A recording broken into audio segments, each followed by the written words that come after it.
Now we're live. And we're live. Woohoo. What's up? It's are you excited for this weekend? Dude, I'm so excited. How excited are you to go to Chicago? I don't go to Chicago until next month. I don't get to come to this one. Wait, I thought, did it change? Yeah, I went to San Diego for CABDA. It was supposed to go San Diego last week, Tuesday, Wednesday, Thursday, Friday, and then we were supposed to fly to Ohio and do the show. But instead, they wanted to go do shop stops with Cinema and them, so they canceled till this weekend, and it wouldn't have worked for me because I thought I would CABDA had to was take this double week. flight I because was we were gonna do like fly to California, do the show in California, and then take a flight, and then I was gonna meet them over in Ohio, then fly from Ohio back to New Jersey. Dude, Jeff Mead's coming out. Jump in the car with him. Well, I can't ride anyway. I'm injured, so How are you injured? I got a hernia. So A real one? yeah, it's getting started. So I just can't. I can't fucking do anything, Oh, and I don't want to risk it. Like it's winter, so this will give me the best time to let my body rest up, and I have to be. I can't be 22 years old and just say, "Oh yeah, I got a broken fucking knee. I'm just gonna go out and keep riding." oh. So Well, I, dang. I'm gonna do Hernia. the. So I got a doctor's appointment Tuesday, and I'm gonna figure out if I have to get surgery or whatever not, and then we'll go from there. So Dang. yeah, but I want to do it the smart way because normally my whole life, I mean, I've broken so many ankles, and I've you know, ribs don't matter. You can't do shit for ribs. But Yeah. I've broken ankles and snapped toes and put them back in place, and then instead of going to the doctor, I just say, ah, fuck it, I'll just let it heal on its own. All And then right. now Yep. I gotta live with how my body is. Yep. I got a whole list of people to say hey to. What's up, Mason? What's up, Dan? What's up, Bob? What's up, Jacob? What's up, Casey? What's up, Ayala? What's up, Kurt Rao, who claims that Ricky farted? What's up, 20 Grip?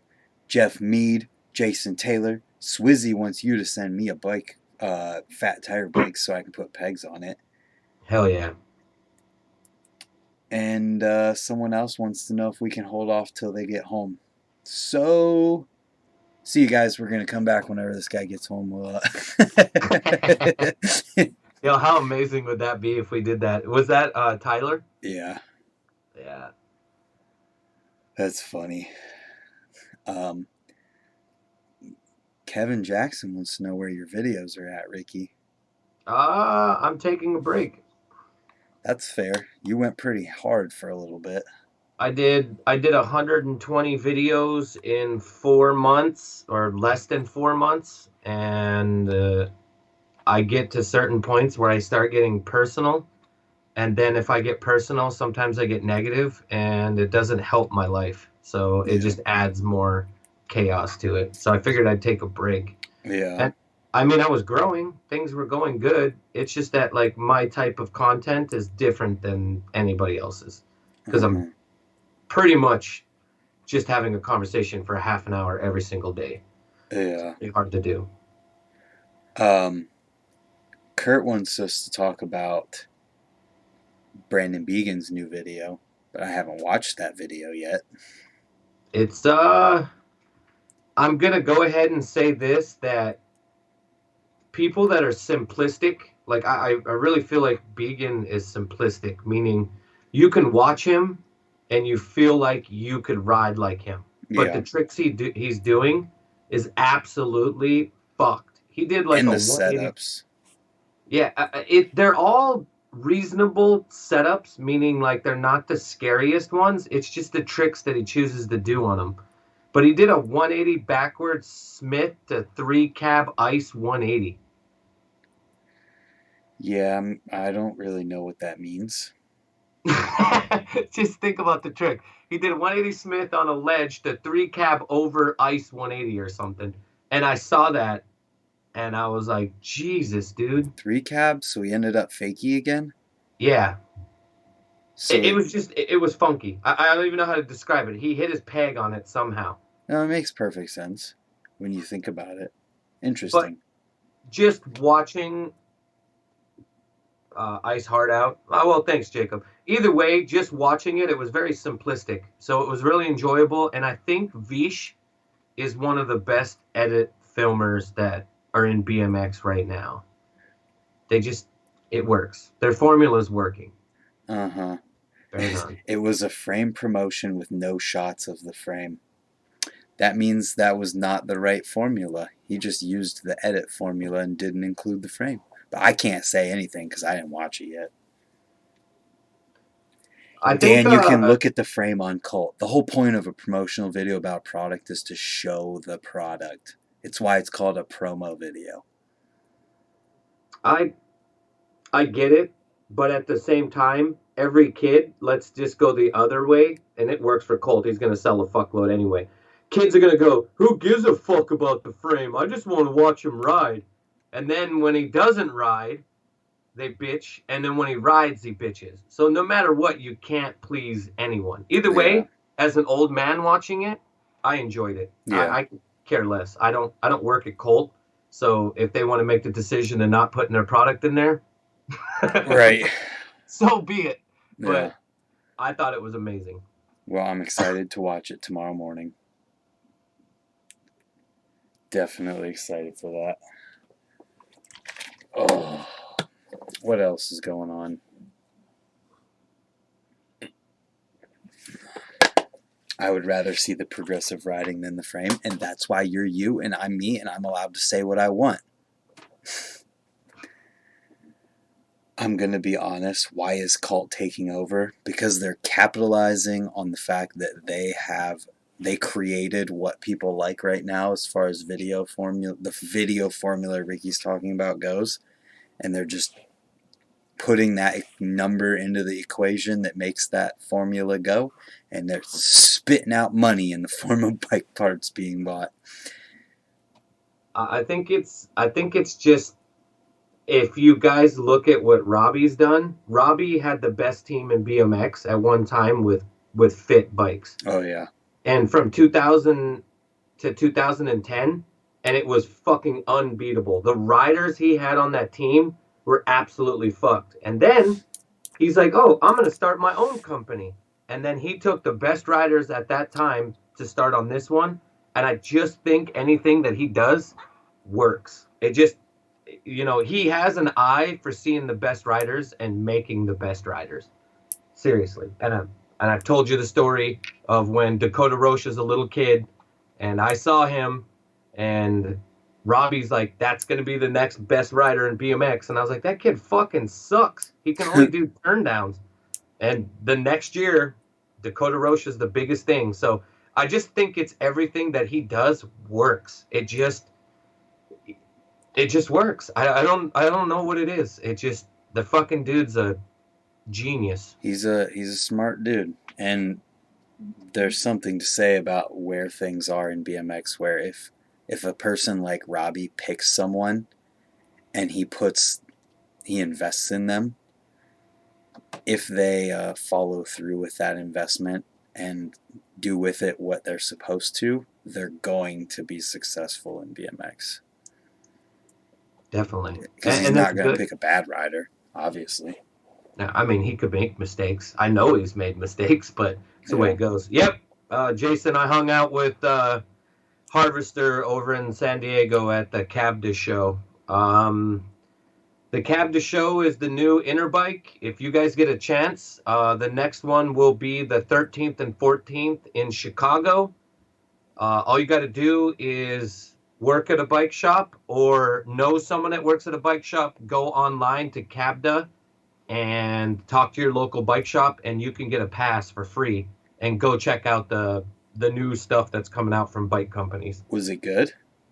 Fucking amazing, dude. Like the talks and the stuff that I saw was, I got to sit down with the head dude at Haro. I sat down with Robbie at Colt.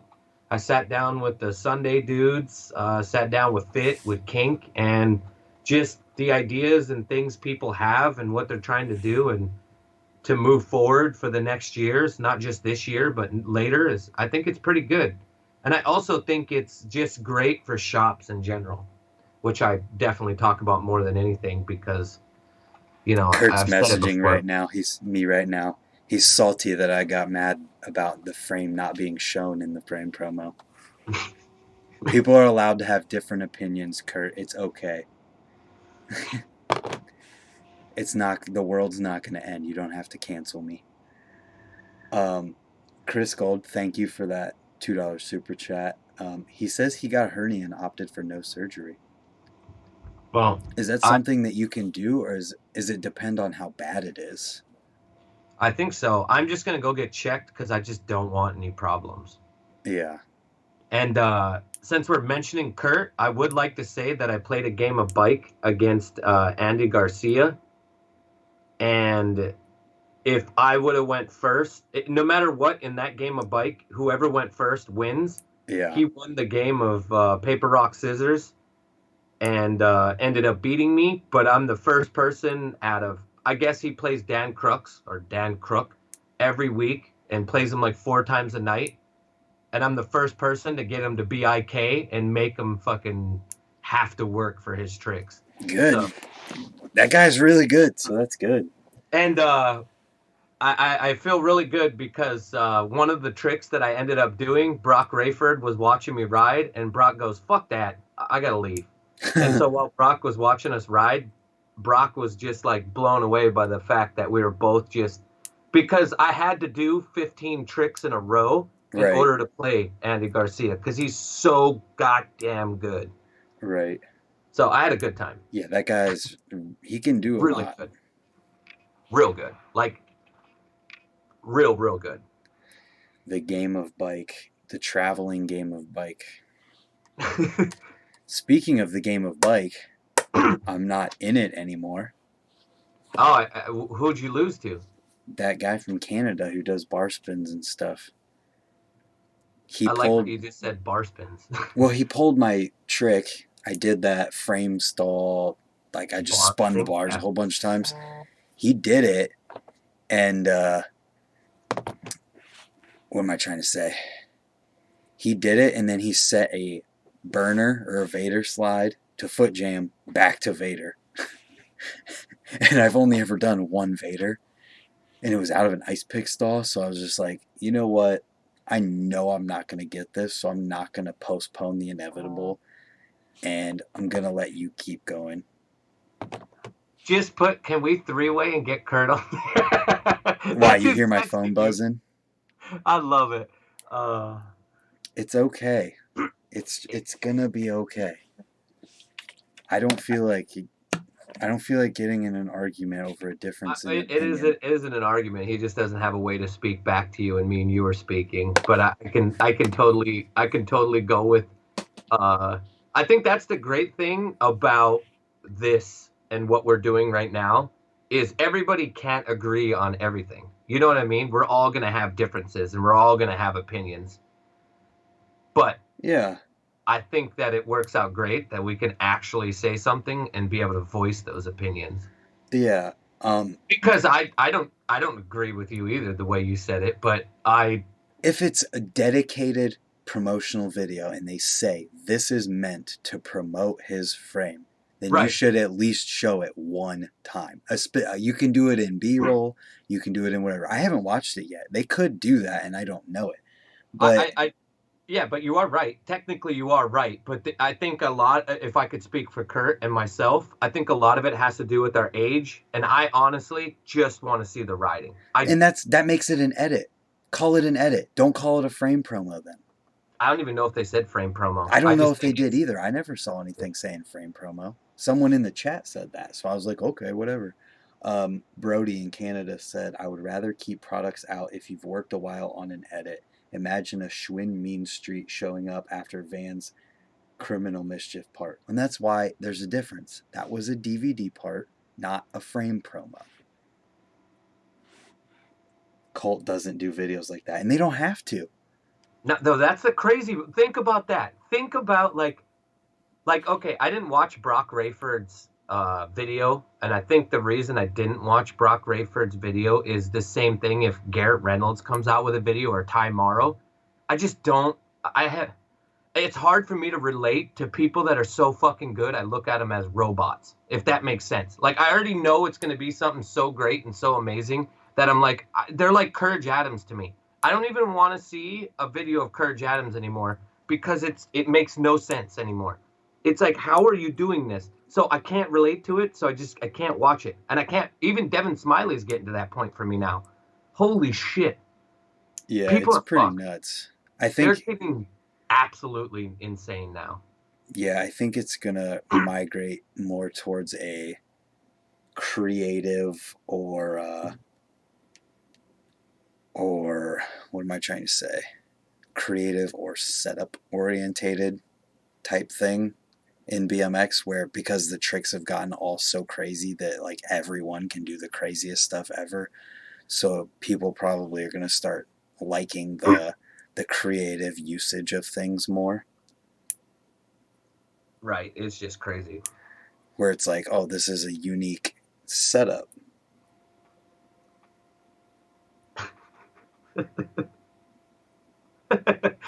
You have so many things to read I that know it's going crazy. I can't keep up.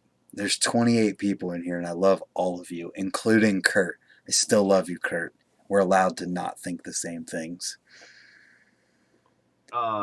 so somebody said something about Matt told me 15 years ago they said they would have to have surgery. Now you don't have to have surgery. All right. Well, I'm going to go to the doctor and see what's going on. I just don't want to be the I've played the dumbass and waited 3-4 months before I finally went to the doctor, and I've just been tore up. Well, and with a hernia, that's the kind of thing where literally, like, my dad had one, and it literally his intestines were poking through his like ab muscles, Yeah. and like you don't want to let that get too bad.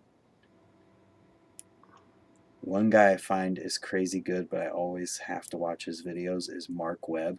Dude, when Mark was coming out with the Webby show, that was some of the craziest stuff ever. But it's still another case of like it's the most insane thing that guy can do on just like a quarter pipe. Kind of like, almost kind of like, I don't know, a lot of stuff that comes out from those guys. Well, the hard part with it, uh, the I will say Mark Webb. I could watch his videos, and those are entertaining to me. But I cannot watch a Garrett Reynolds video. I Well, just can't. he also didn't come out with them very often either. So it was like a really long time between them. So when one finally does come out, it's like, oh. Um, who asked me how the steering wheel was? Somebody asked me how the steering wheel. Dan did. The steering wheel was awesome, and I want to play Ricky in a game of bike with that steering wheel. Is it hard? Dude, it's literally just like you're riding your bike. It's not even that bad. It just makes certain things like weird. How was 360s? I didn't try that, but 180s were fine. 180s were no big deal. Bar spins were so easy. Since we're on this topic, I've seen in my timeline what the fuck is going on with YouTubers lately. They're all going super ham with gimmicks. I saw Because your video, another video, another video. Everybody's like, yo, I'm going to take toothpaste and put it on my grips and wear a clown mask. I'm like, someone what the? actually put toothpaste on their No, no, no, grips. no. I'm Okay. joking. But what I'm Okay. I was like, saying, though, really? is it's just getting ridiculous. Like, what the hell is going on? Are they getting to the point where they're running out of ideas? So they're all just like, Well, I got to beat this guy, or what's going on? here's the thing. Whenever you have people who are using like whatever pool noodles as tires and then the video gets like a million views or whatever, Right. immediately the mindset goes to what do I do next? How do I do this again? How do I repeat it? So you just keep throwing spaghetti at the wall, as you say, and seeing what sticks. So I think that's why a lot of that happens. And then other people recognize that. Like there was a dude who was putting like water in his tires and helium in his tires, along with a whole bunch of other stuff, which, like, water, okay, that one actually sounds like it could be kind of crazy. Or helium in a tire, okay, let's see what it does. But then you got stuff like, I put I don't even know. I can't even think right off the top of my head, but there's a lot of. Because I think it's Mike Feed or something, just like, I took a banana and I used it as a seat post, and I took ramen noodle juice sauce and I put it all over my tires. And I'm like, Mike's a nice guy. Quit it. I'm not being mean. I'm just taking one person, and I'm like, holy Christ, how many things? Like, can we go back to just being like, hey, I ride a bike, I'm hanging out at the skate park, check this out, this is what I'm doing. Uh, I don't know. I'm just blown away by 2020 starting off with, I went and looked at my YouTube and I'm like, holy shit, people are just trying to ride weird as hell with the weirdest shit. I will say some of it and doing it all the time, I do think might be a little much. But I had so much fun riding that steering wheel bike, and I would love to do it again. I wouldn't I wouldn't do something like that myself probably. Obviously saying that puts me in a position where I can't do that now because people are going to be like, "Oh, you said you wouldn't do that." But I have no problem with it, and seeing how much fun that like he has when he does those certain things, and you're just smiling like you're just having fun. Well, okay, so how come nobody's recreated that one dude? Fuck, now I can't even remember his name. Kurt can help me out with it. Kurt, who's the guy that did the roof cap 180 and shot a gun in the air while he was doing the 180? I I'm don't. surprised nobody's done the gunshot like that guy and tried to redo it, like a bunny hop 360, shoot a gun in the air. That takes a Probably kill certain. themselves. That But takes an even crazier level of I don't care. well, I know, but what I'm saying though is these guys are looking to get views and try to do something crazy. That dude was the best edit I've ever seen. He did a 180, pulled a gun out of his pants, and while he's rolling back fakie, he's like shooting a gun off. And Yeah, then he does a 180 roof gap and shoots the gun and eats shit and shoots yeah. it while he eats. I don't know. If you're gonna go nuts on Jason YouTube, Levy. oh, you remembered it? No, Thank you. Kurt said it. Kurt knows everything. Kurt's a man. Yeah, but yeah. I mean, I don't know. People can do whatever they want to do. I don't. No, no, you're I don't right. I'm care. just asking. I took a break from YouTube and then I turned it on yesterday and I couldn't stop laughing. I'm Yeah, like, holy crap, what is going on? yeah.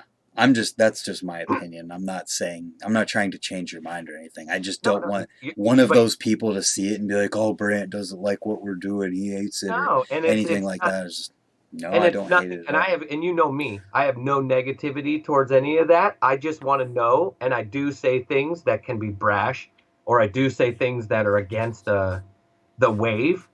But I think if people know me long enough, they know that I don't mean anything negative by it. I just really seriously am wondering what is going on in the YouTube thing. But I also noticed that like I'm not seeing Panza everywhere like I was before. And Billy Perry's in Greece right now, so he's busy. Yeah. So Y'all been posting lately on Bike Guide or BMX board? No, the amount of salt that probably exists in those, I can't live in that hell yeah, we environment. got Mike Feed on here. I love it. I want to hear it. There he is. See, it's all about having fun. That's exactly what I said. Yeah, but okay. So Mike, you're on here. Answer me this. And I want an honest answer. When you see somebody come out with an idea and it's so crazy, does your mind go, I have to beat that? Or does it go, I'm going to totally ignore that and go the other way? Just an honest question. We'll wait 2 minutes. Yeah, you're right. I'm sitting here like, oh, where's it gonna be? How long is it gonna take? Crap, this chat delay. But okay. I also want you to know, Mike, that I'm not, and I've always said this, I've always been very direct with anybody. The same thing goes with, I don't know. This weekend, I had a conversation with Haro, the guy that runs Haro John. and owns it. And I couldn't help myself from asking, like, why the hell would you make a skateboard bike, with the fact that he's helping out Steve Caballero? Yeah. And I just can't help it. But you know what I mean? Sometimes If you have if you have the chance, you have to ask it. And And he said because it's an artistic way, because the only reason he made those bikes for Steve Caballero was because Steve wanted something artistically, not because he's a skateboarder trying to take over BMX. And I will say this, that bike is doing better than any other bike that they have on the line. of course. Of course. I don't know if Mike's still in here or not, because I think he was responding to one of us whenever you're saying we weren't like hating or anything when he said he didn't mind. Oh, there it There is. goes. And my honest response is that I get inspired by videos, and my friends and I like to just have fun and do what we want. There you go. And that's why it's working for him. I've noticed that his numbers are growing. And I will say in my feed, I see him a lot in my feed. He's And that's also, why oh my gosh, in my what? feed. Well, is it the Explorer thing or No, I'm whatever not? saying his name is Feedy in your feed. Oh, okay. I But didn't know I was being Eminem over here. But um, what I will say too, after actually making a video with Mike and riding with him, not on camera too, just like me, he's the exact same person on camera and off camera. good. Not So, putting on a show, not changing the attitude or anything like that. uh, I guess sometimes I always have to like clarify that like I'm always, you know, I've always had a voice and I've always just said kind of the way that I feel. And sometimes, sometimes it could come off as being a douchebag or being an asshole. But at the same time, let's get on this guy. Get in, Mike. Add him in. Wait, oh, yeah. You're getting the chat before I am. You read that and I hadn't even seen it yet. Good. Put his ass in here. Let's get him Yeah, talking. Mike, jump in here. I don't care. Send me your Skype name. And then we got to make it fair. And I got to choose somebody that's 40 years old like me. So we can have two of you younger dudes that do YouTube versus two of us older guys. What? No, he's like I'm between our joking. age. How old is he? He's got a kid. Yeah, everybody has kids. I know 16, 15-year-old kids that have kids. Doesn't mean he's old. Your brain is too fast. I know 16-year-old kids with kids. Like, God dang it, Ricky. Oh, that is funny. I'm down to get him in here. Just gotta get him in Damn, here. you just got money from Kurt. Of Kurt all people. Rowell. Wow. That right there, you're gonna have to frame that $5. Thank you, Kurt. Except That for is insane. it's only like $3.50 because of YouTube. I'm gonna message Mike. Yo, you know what made me laugh? The last time we had this show, remember when we were talking about what's his name, Robinson, and then he popped in at the same time? Yo, Oh, hold on. yeah, Grayson. Let's just try this right now. I hope Matt Hoffman finally realizes that he can't sell his bikes in Dick's Sporting Goods or Target anymore. Look down there. All right, I don't see Matt Hoffman yet. I don't have that good of luck yet.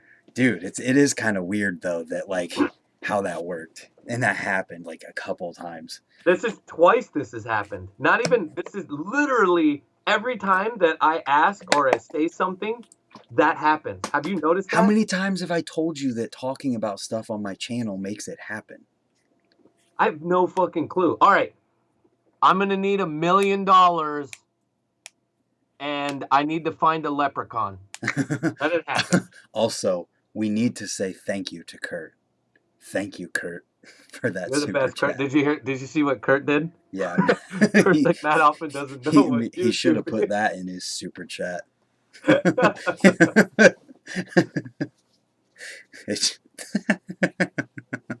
What are we doing with ourselves?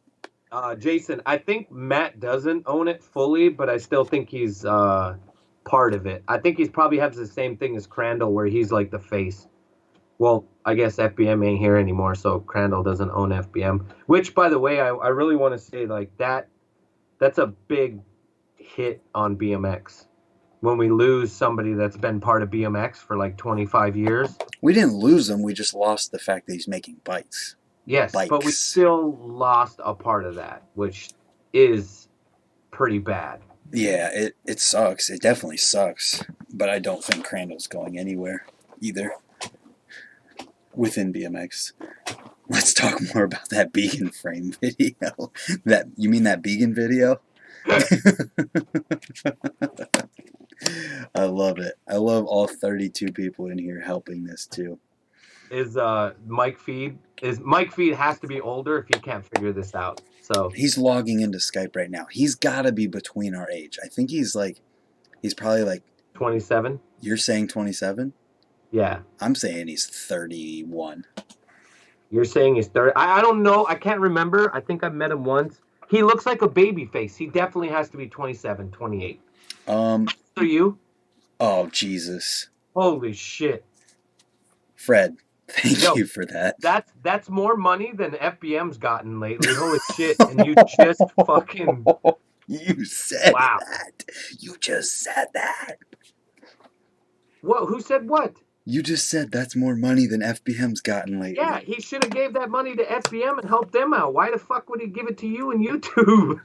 I know, but I can't believe you said it. I agree. I just can't believe you said it. Holy crap. 4130 Machinist BMX is definitely not dying. No. Not at all. No. Actually, by the numbers and going to that Cabda show, it's growing. Good. Also, I needed to say thank you to Fred. I didn't say thank you. Fred, thank you. Thank you. I apologize for the harsh words, but it's true. BMX definitely isn't dying, though, at all. Damn! Look at this. What is going on? We say one thing, cool. Damn, Dan. Thank you, Dan. It's the RV fund. You're getting the chat faster than I am, and it's freaking me out. I'm over here right now texting Matt Hoffman trying to get him on Skype. That's how gangster I am. That's funny. Oh, we got another one. Are you kidding me? They come in before me. Are you serious? Pimple inside my nose hurts like hell. Buy FBM and bring back the Angel of Death frame. Did you just hear what Kurt said? Yes, absolutely, 100%. What are we going to talk about? What type of? But Kurt, don't do it on YouTube. Do it in PayPal so that it doesn't. So $30 of that doesn't go to YouTube. The funny part is if we talked about Andy Garcia for an hour. Oh my God, there's another one. Thank you, Kevin. There's another $5. Are you serious? Preach on, Ricky. Dude, I better get my cut, goddammit. What is going on? Yo, I don't know. I swear to God, guess who's going to donate money and they haven't been in BMX in the last 2 months? Tim Wed is going to come back and they're going to donate $20. Who was the guys that were fighting who can donate the most? I think, was 20 Grip in on that? Yeah, remember? And he fucking put up $20. Like they were going $10, $10, $10.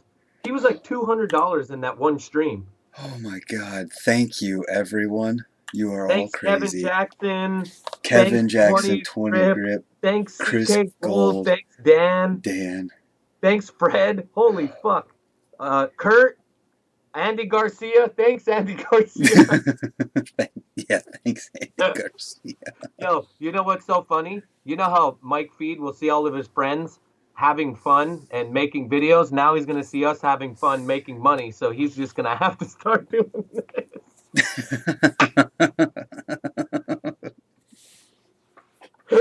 Let him get in here before you say anything else. Tell him to get in here. I'm waiting on him to let me know and add me. Yo, I wish I was Tim Wed. I don't even know. I don't know how to even do that. I don't know either. I think you just like connect a credit card or something. It's weird. Yo, how, you know what we need to ask? Geoff, how many cigarettes have you had in the last 5 minutes? That dude can smoke so many cigarettes. Yo, by the way, guys, don't smoke cigarettes. Don't smoke cigarettes at all. They're not good for you. No, they're bad. That is funny. I'm going to show. How do I do this? I'm going to show you guys my face. There's Mike. This is my face when all of these super chats started to come in. Oops. Like, what is going on? I can't even sit still. Next super chat should be on Ricky's channel for the super chats. I don't think Ricky has monetization on his yet. I didn't make it big enough yet. I only have like 1,700. I only grew to 1,700 or something. Excellent. Okay, Mike chatted. Okay, so all I gotta do is accept that. Yo, put your banking information out there so we could all see it. Yeah, I'll do that. That's a great idea. Put your social security number. Like, yeah, there you go. Get it off there. You were just showing everybody everything. I wasn't showing anything. That's the chat thing. I don't even know what that is. How do I get back to Mike? Or to you? What did I do? Are you in here? I'm in here. Okay. I got scared. You're the man, Fred. Thanks, brother. Where is Mike? All right, I'm gonna close. Hey, Fred. If you want to give me some action and you follow me on Instagram, I like Starbucks cards, so you can buy me a Starbucks card. Remember that back in the day, Brant, when everyone would just buy me a shitload of Starbucks cards? Yeah. Those were the good days. Where the hell's this Mike feed at? I'm trying to figure it out. Add to favorites? No, I'm trying to figure out how to get him in here. View profile. Add contact. There we go. Okay. Now I can get him in here. I didn't want to show all the information in my whole friends list on here, so I had to close that. Alright, there it is. Add. There. It's calling now. Did it work? I think we can hear him. I think I'm here. Am I He's here. Word. Put your. Do you have like video on? Are you on your phone or a computer? On my phone. Let me see. I'm actually. I'm actually. Sorry for the noise. So I have a side business that I'm partnered up with my uncle. So I'm also just finishing this up this evening. Let me see if I can put on the camera. Let's see what we got here. Hell there yeah. he is. Hold on, I got no light. Hold on, let me get it. Damn. All right. First and foremost, my guess is you're fucking 27 or 28. 31. You guys have been trying to guess my age the whole time? No, I First just off, my guessed. Tanner Ricky always looked up your riding for sure, even back in the NYC days of Brooklyn Banks and stuff like that. I can't see the chat, so if anybody wants to let me know any questions they got for me. See, I came into the chat at the right time. All this bullshit, right? You really did. Listen, I'm just messing with you. You have to know that I don't take anything to heart. Either does the heart. Yeah. all I'm saying is, like, listen, I'm at the age. Oh, you want to go with my age real quick? All right. So I am over 30, but under 40. How old? I said 31. 34. No way. 34. You look but yeah, good. Listen, You look good. You look good. I appreciate it. All right, wait. Take the hat off. Take the hat off. Full Holy head of hair. Dude, you found Ricky. the fountain of youth. Jesus Christ. You're not even going bald. But so here's how it is, man. Like going from competitive. Here's my story. I've always kind of wanted to tell this even on YouTube or whatever. Going from competitive riding wasn't the greatest. I'm not saying I was, but like traveling, competitive, and between Brett's injury, Scotty's injury, it really opened my eyes around the same time I was having a daughter, and I wanted to be an able father. So my whole thing was getting back to my roots and falling back in love with BMX was me starting a YouTube channel. I mean, I always had the YouTube channel, but me like doing the YouTube channel, we've always done some. Sorry, am I able to like kind of curse on the channel? You can do whatever the fuck you want. Dude, I'm always we're just always doing stupid shit. We would go to Woodward and like that shit where people put like 4 wheels on their bike. We did that like 15 years ago, jumping in the foam pit, fucking around. And like now I look at it, and yeah, my first video is just me messing around with pool noodles, and yeah, it took off. But then I look at like my dad's playing tennis. I'm like, oh shit, you got a bunch of tennis balls. Let's put some tennis balls in the tires. Let's fuck around and just see what we can do. Because the way I was trying to put the message out was, no matter how shitty your bike or what situation, just having fun, dude. Like, and it wasn't even about going for clicks. And I know who the dude you guys are talking about. I'm not going to name drop him just because I'm not a huge fan of promote him. I'm not a huge fan of his personality towards other people. But that's just how I am. Everybody's got their own channel, and like a lot of people call things a gimmick, but at the end of the day, it's like, if it's not for you, it's not for you. You know. But my channel, I also put up regular content as well. Like all this week is going to be regular riding videos and how-tos, and my buddy John's going to learn how to flare again. That's what we're doing tomorrow. Yes, I just watched a video on his channel where he did a flare. Yeah, somebody donated $5 for a helmet. So I got to wear a helmet. Kurt wants to know how much it's going to take you to put a gyro on your bike. Me put a gyro? Do you know the last time I ran a gyro? Mike. I ran a gyro since 1995. Damn.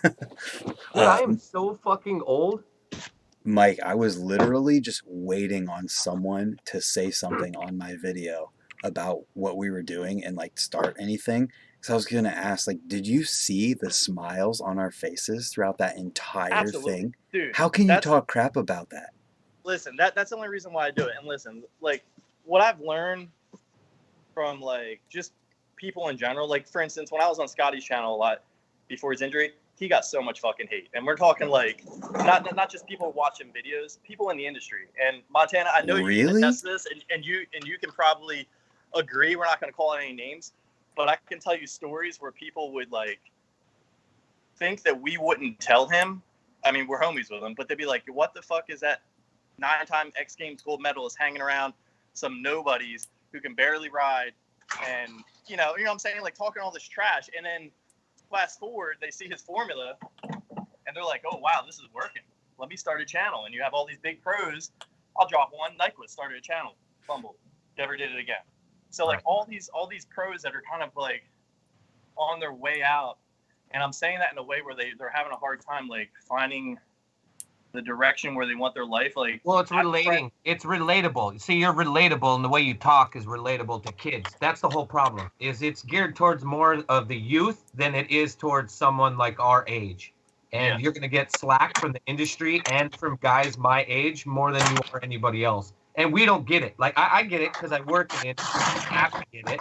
Yeah. And my thing is I go even deeper, and I just wanted to know personally how you feel when you do one thing and then 20 people copy, or do you try to ignore it and go a complete different way?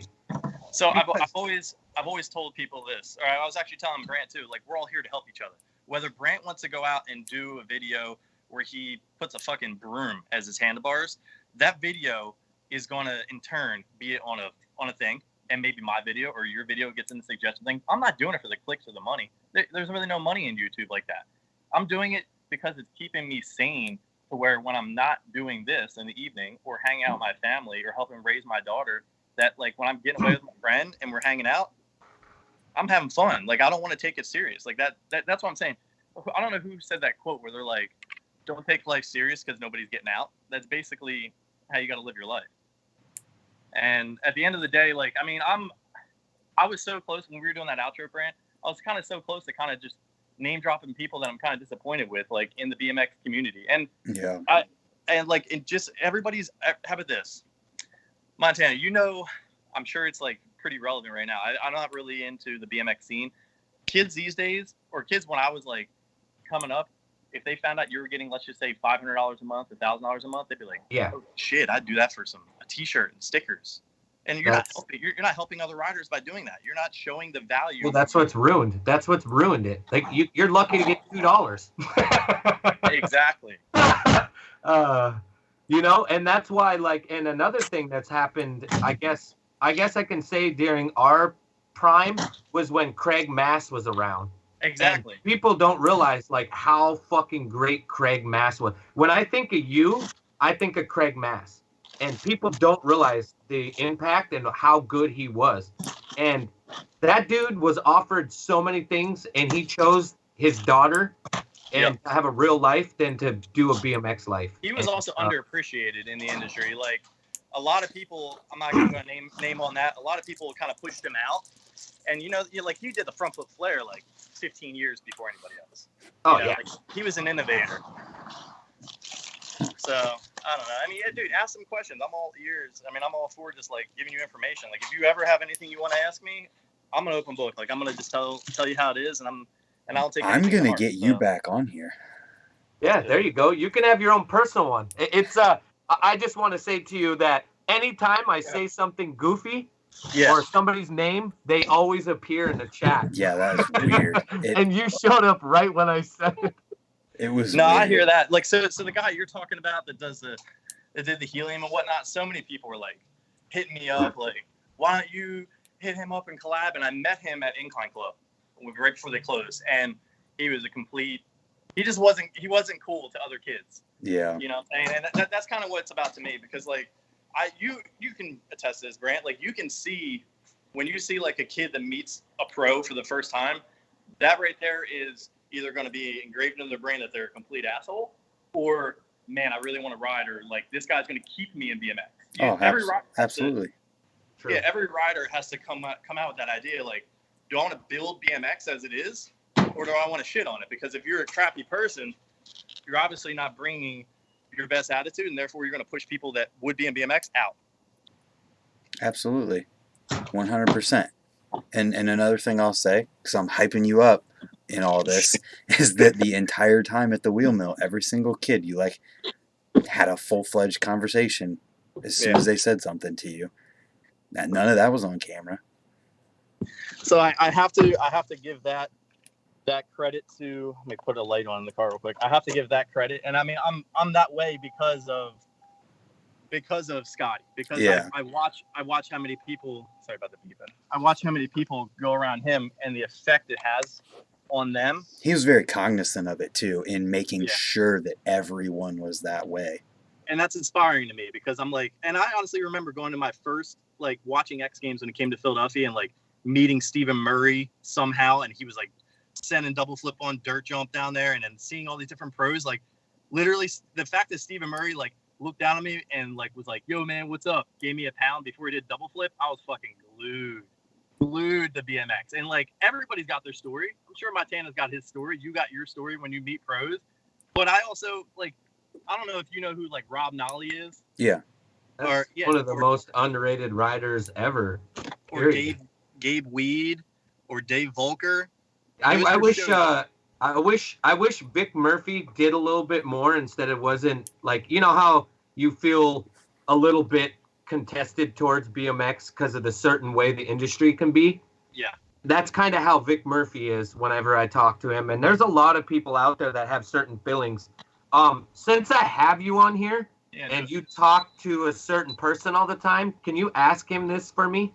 I mean, I could text him and ask it, but it's just easier if I do it this way. Is this Will you ask to you? Okay. To you, Mike. Will you ask Scotty if Scotty will do something jam-wise that involves everybody, because he has the biggest voice in BMX right now, instead of just who's the dude doing Swamp Fest? I always forget. Trey. Like, you know, Trey's got his thing, but I feel like I've said this before millions of times. If you big YouTubers came together and did something, you could do something better than X Games. Because I feel like X Games doesn't give anything. I feel like you guys' voice, you guys are who kids listen to, you know. The thing is, like, I mean, I tell my buddy John this, right? Because, like, it's easy to get caught up in numbers, and I'll answer your question real quick. It's easy for people to get caught up in numbers, and I remember this conversation when Scott's channel was growing, and the thing was, when people started acting a certain way on the channel, the first thing that he said was, remember, you're not shit, all right? A number doesn't mean anything. You want to still be your true self, and a lot of people get caught up in Instagram numbers, YouTube numbers, all that stuff. And so I tell my buddy John, who, like, because he by no means was my buddy getting arrogant. he's just so excited that people are interested. And he's like, I stopped riding for 5 or 6 years, and you got me back out here because you started a channel, and now my buddy John's riding every freaking day. And Right. he's so excited that kids know who he is, but not to the point where he's like getting arrogant about it. But what I told my buddy is I told the same advice. I was like, remember, at the end of the day, you ain't shit. Like you want to be something inspiring these kids, but don't get caught up in a number. Don't get caught up in the clout, I guess you would say. But back to your thing with Scotty, I say I disagree that I don't know if you're saying that he doesn't do a jam for other people, because he's done jams at his bike shop, and it's included everyone. He's always said anyone and everyone as long as they have a helmet. That's always been his requirement. Now Trey, I think he's taken it a whole nother way, but you got to know that like Scotty's got his fingers dipped in that. Like you'd be mistaken if you think that Scotty isn't some way, shape, or form have planning with that whole process. My idea is I want Scotty to do something that's not his shop, that doesn't involve his business. I want him to do something that gives back to everyone.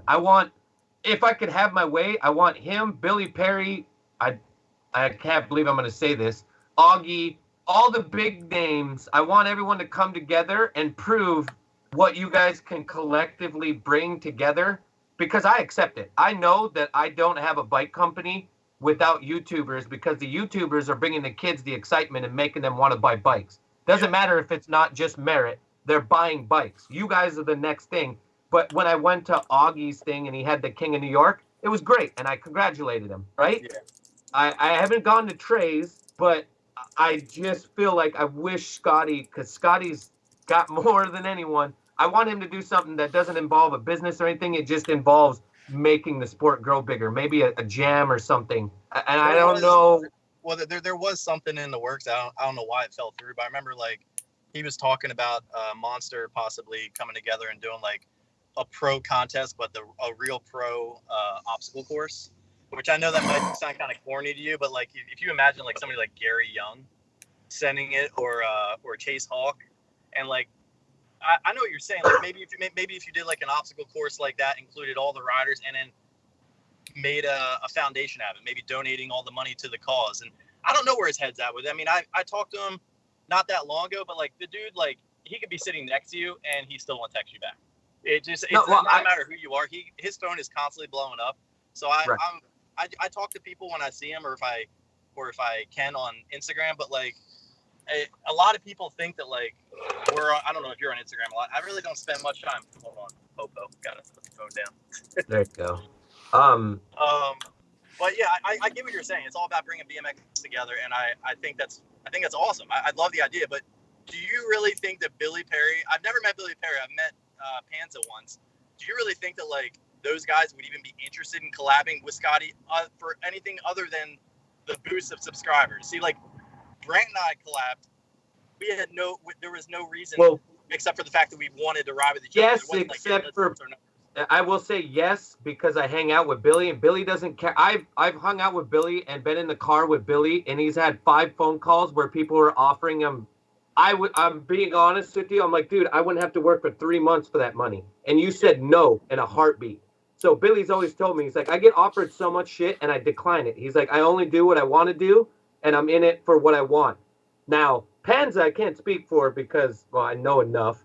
But I'm saying that Billy would definitely be there. And I don't know if you know this, but I was in the hospital when Scotty was there.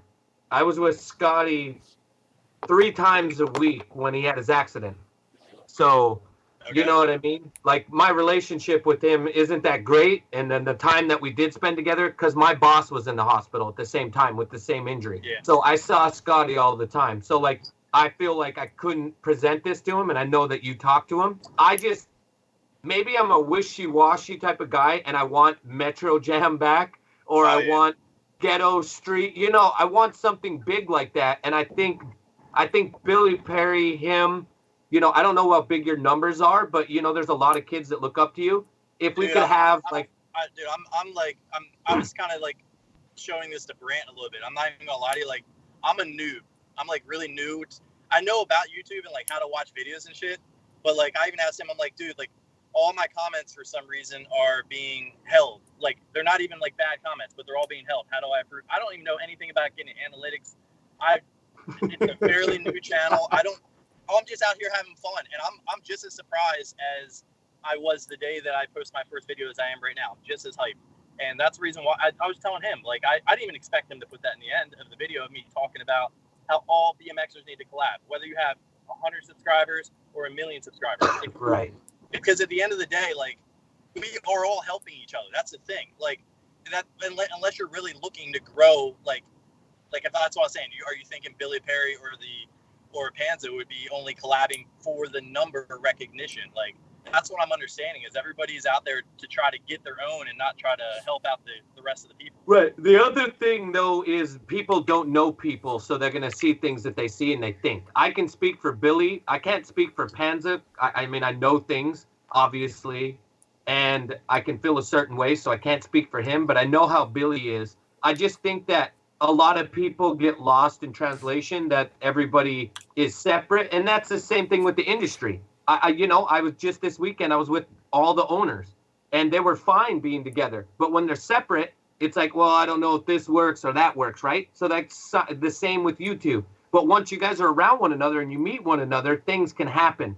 I have this love for BMX so much that, like, I'm always trying to, like, pick people's brains and try to formulate or come up with an idea. Like, somebody just mentioned Texas Toast. When Taj did that, that was great. I'm just thinking of all these things when we were younger, what we had. And I feel like kids don't have that anymore. So, like, the only thing I can look to is companies can't bring it anymore, but YouTubers can. And not Panza, but Austin Augie with that New York Jam, and he gave $5,000 of his own money away. That was awesome. So that's why I'm like, is there any way, I don't have a personal relationship where I actually talk to Scotty anymore. It would be great if he heard, like, hey, people would follow. That's all I'm saying. It's the same thing. He's open. Like, if you shot him a DM, he knows who you are. If you shot him a DM of your proposal, I don't doubt that he would look at it and respond. I'm just gonna text Donna, because Donna's gonna answer it and talk to me. I'm playing. His mom. Yeah. But yeah, man, I appreciate you coming on here and then clarifying what you do. What? In the comments, we got to answer. Oh, my bad. Go ahead. You're just lagging, Mike. Yeah. I was just saying that I'm glad that you can come on here and discuss how you feel and what you do, and it's great because, there's like 30-something people on here, which in the scheme of things is actually a lot of people to sit here for an hour. Me and Brent usually get like 40 people, and they'll stay here for 2 hours. That's awesome. So, it's great to hear what you have to say and to not feel like I was being a douchebag, because I don't know what time you came into this. You came in probably right when I said it, but it's funny, but it's like I haven't been on YouTube in a while, and then I saw all of you guys on there, and I'm like, holy shit, what is going on? So, listen, it's probably also my fault. My wife's trying to call me, but listen, it's probably also my fault with the fact that I, for some reason, I'm like, oh man, I'm gonna start posting daily videos. Let me see if I can do this. And now, like, I'm showing up in your feed left and right. But listen, I took no saltiness to it. I'm not mad about it. Listen, everybody's got their opinion, and that's exactly what it is. Like, you'll like that black hat. Maybe I want to wear a blue hat. I'm not here to change your mind on my riding style. Just know that, like, when I'm not having, like, fun doing videos like that, I'm also having fun on my regular bike as well, which the videos that I also put out show that, like, do I feel the need to go out and be like, you know what, let me send this 360 double tailwhip bar spin over a box jump. I haven't done one in 5 years. No, I don't, because the risk versus reward. Right now, dude, I'm at the age and the point in my life where I just want to maintain, have a good time, and just keep the smiles flowing. That's all it's all about. And I just call people on their shit. Like, I know that you were just fucking around, but, like, there are people that literally come to my skate park, not my skate park, but my local skate park, and they'll sit there and be laughing. Like, I filmed a summer jam one time at my local skate park, and I'm interviewing the guy who put it on. Like, he dumped the money out of his own pocket, put on the jam, did the whole 9 yards, and this dude's, like, cackling and making fun of him. I put the camera down. I'm like, dude, are you fucking serious right now? Like, you're only eating that hot dog and that cheeseburger and drinking that Red Bull because of him. He put on this jam. Like, have some respect. And the thing is, they don't expect that out of somebody. Like, they just expect people to just keep their mouth shut. And I'm a part of the same era as you in the sense that like I'm unapologetic, but I'm also very compassionate. Yeah, I'm and unapologetic in the sense that like if I see you or a kid disrespecting another kid, which has happened before, like that same kid that was being disrespectful to the jam had the nerve to go up to this kid was like, "Hey, you should play Mike in a game of bike," and he's like, "Nah, man. All he does is tail whips and bar spins, and you know, he rides on Sky Channel, and they only do it for the money." I went over to that dude, and I was like, "Bro, are you filling this kid's head with the fact that we only do it for money? Like, you don't understand like what the process is of filming videos. Like, it's total opposite. Like, first off, this is when Scotty is still like he was more in Kessler and all that. I was like, you don't know his motives, so don't fucking go judging people." yeah, And that's where I get pissed, where people try to fill other people's heads to agree with them. You know what I'm saying? yeah. Well, you're Oh older yeah. too, so you're also in a different, you're taking from what we grew up as, where bullshit didn't fly. Like, they didn't smoke weed when we were coming up. Everyone drank hard liquor and beat the shit out of one another. And Yep. there's various amount of pros that used to fight back then. Yep. Josh Stricker was fighting with Chris Duncan. Like, all those weird craziness used to happen. And now it's like people can just get online, talk shit, and then when they see one another, They're they're like, just like, oh, oh, yep. yeah, not even, they're just like, oh, what's up, kind of thing. You know Yeah. what I mean? Like, it would be hard for me if I was Austin Augie. That would be the hardest person in BMX to beat because he gets so much. Him and Nigel would be so hard to beat because kids hate on him so much. Thing is, I got a lot of respect for Nigel. I don't know Austin, but I got a lot of respect for Nigel. And a lot of people hate on him because he capitalized on his position, you know. And people might say that he's not giving back to BMX, but he's still riding his bike. It's not like he capitalized on his position, dumped his bike, and kept making money. And do you think? I I think there's a huge misconception in all of that, in that people just completely discount the fact that he's exposing hundreds of thousands of people who don't ride to BMX and getting people to start riding who never would have thought of it. And it's like people forget that, yes, that's also giving back to BMX, just in case you didn't know. Yeah. Right. And, the thing with Nigel, where it starts is Nigel, when he gives interviews, he just doesn't give props. And this is what I tell kids all the time. I'm like, remember where you came from and where you got because of people. Don't forget where you came from. And he just doesn't shout out the people that have helped him get where he's gotten. He doesn't go back and think about that, and people get offended. And then it just starts from there. And then that's where Rodeo Peanut comes up. And, No, I can agree with you probably for most interviews like that, but like let's just say the ones that I would say that like are the big interviews, like Vice. When he had that huge Vice interview, did you see that video? I didn't watch it. Where he shows where he came from, his house, and he's talking about his sponsors, riding for Animal, and they're following him through the streets. This is several years ago. That came across my feed. You should try to look that up. It's a Vice interview. He talks about like I know what you're talking about. I just, to give the backstory, and from the people that have always had problems with him, because I asked those people, and it was just because he never said where he came from in big interviews. Now, maybe he's done it recently, but at the time, 5 years ago, 6 years ago, he wasn't. So those people got mad, and it turns that way. And that's what I always say. Remember where you came from, because you didn't get there entirely on your own. Somebody's helped you along the way. Absolutely. And dude, another thing I kind of wanted to come across real quick was you know how when people like if you've ever been judged by somebody like, oh man, you're not that bad, I heard you were a dick, I heard you were this. You ever have that come across you, or anybody ever say? Oh yeah, I've always been considered the douchebag. Don't worry, or the clown. So I'm good. So what I'm trying to say is like, there's been people that have come up to me and like, oh man, you're not actually as bad as what I heard. Some people are saying you're an asshole.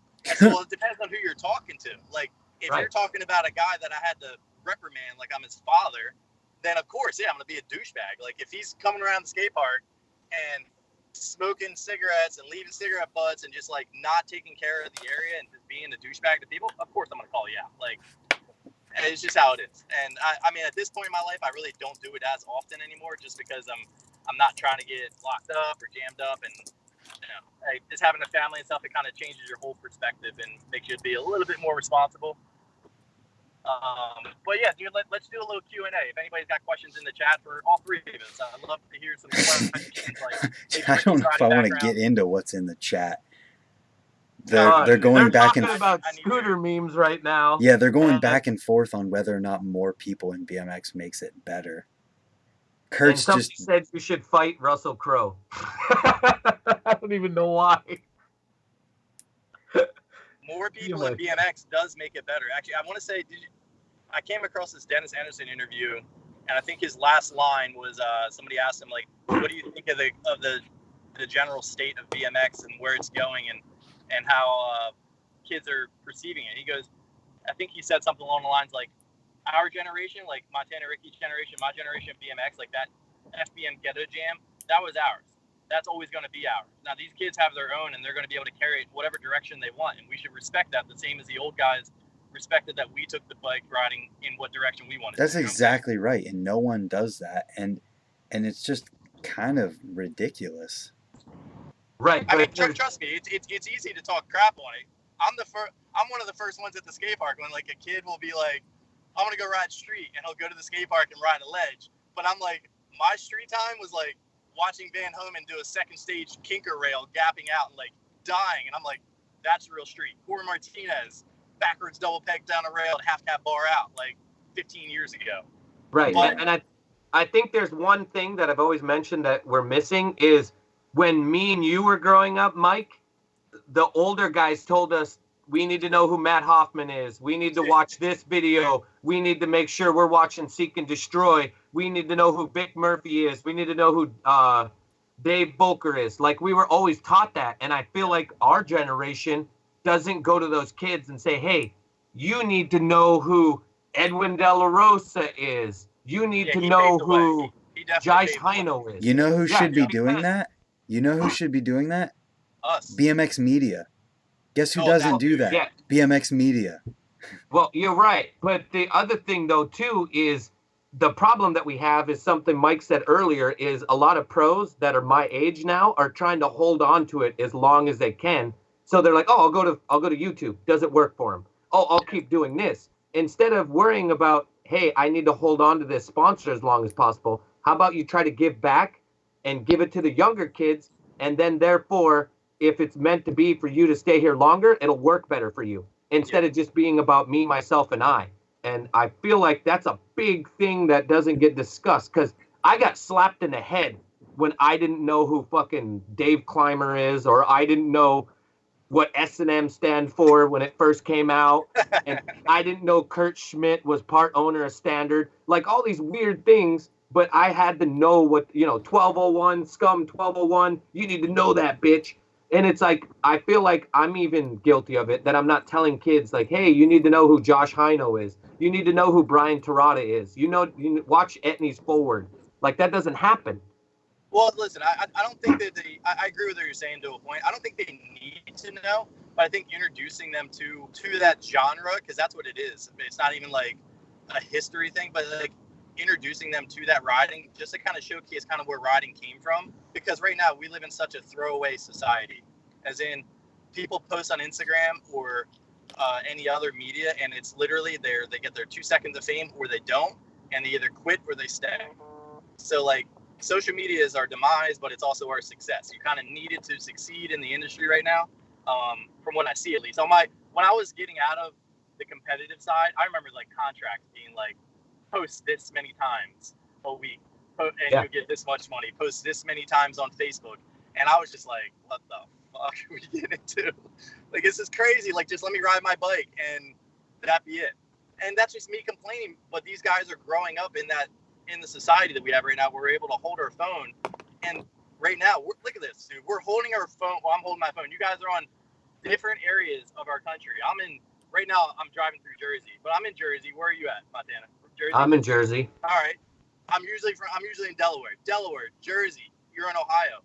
We got these little devices. Why not take advantage of them and be able to reach as many people? And it's basically, it's up to us to put BMX in the best light. Actually, somebody put this in my comments in one of my videos.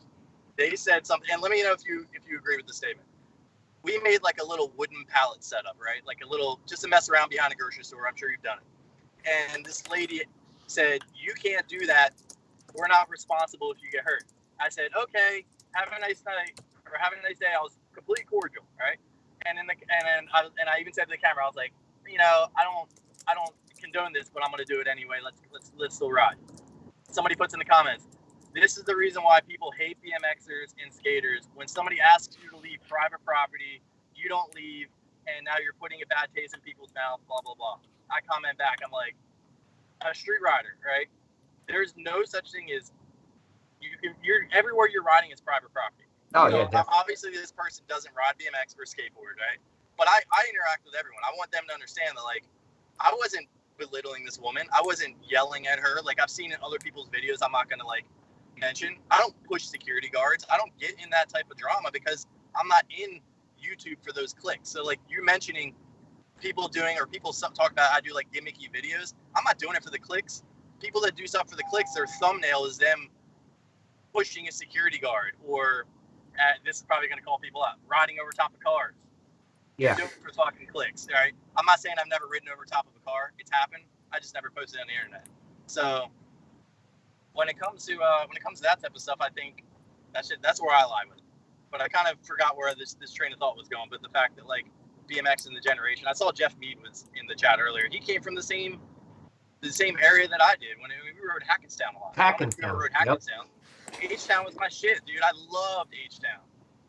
And we have Geoff in here all the time. And, like, you can't see the comments, but there's Kurt Rowell in here.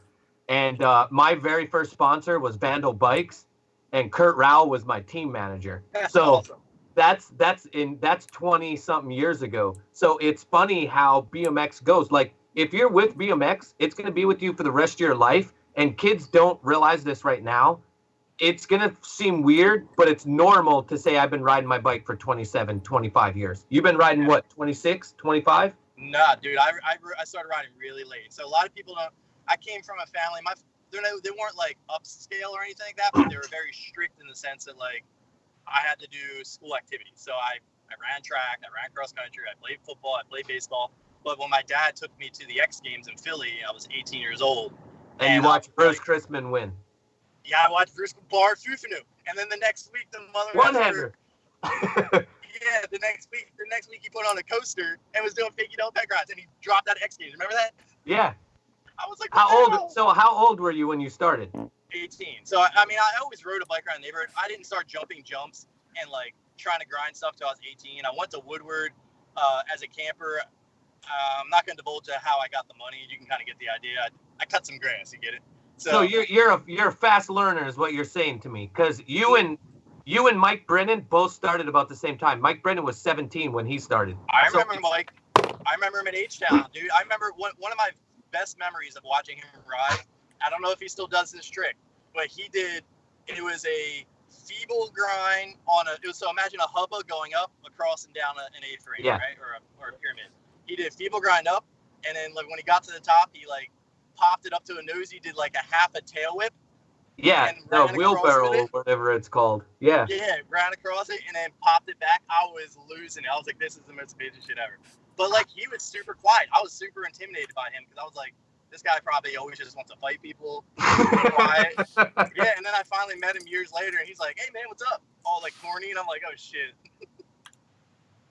But, so I wanted to get on this topic real quick since you were talking about, and you let me know if you want this live feed to end, dude. We'll end it. But, so we were getting on age. So I have a couple friends that live down south. I'm not going to get into names because one of them is dealing with heavy depression.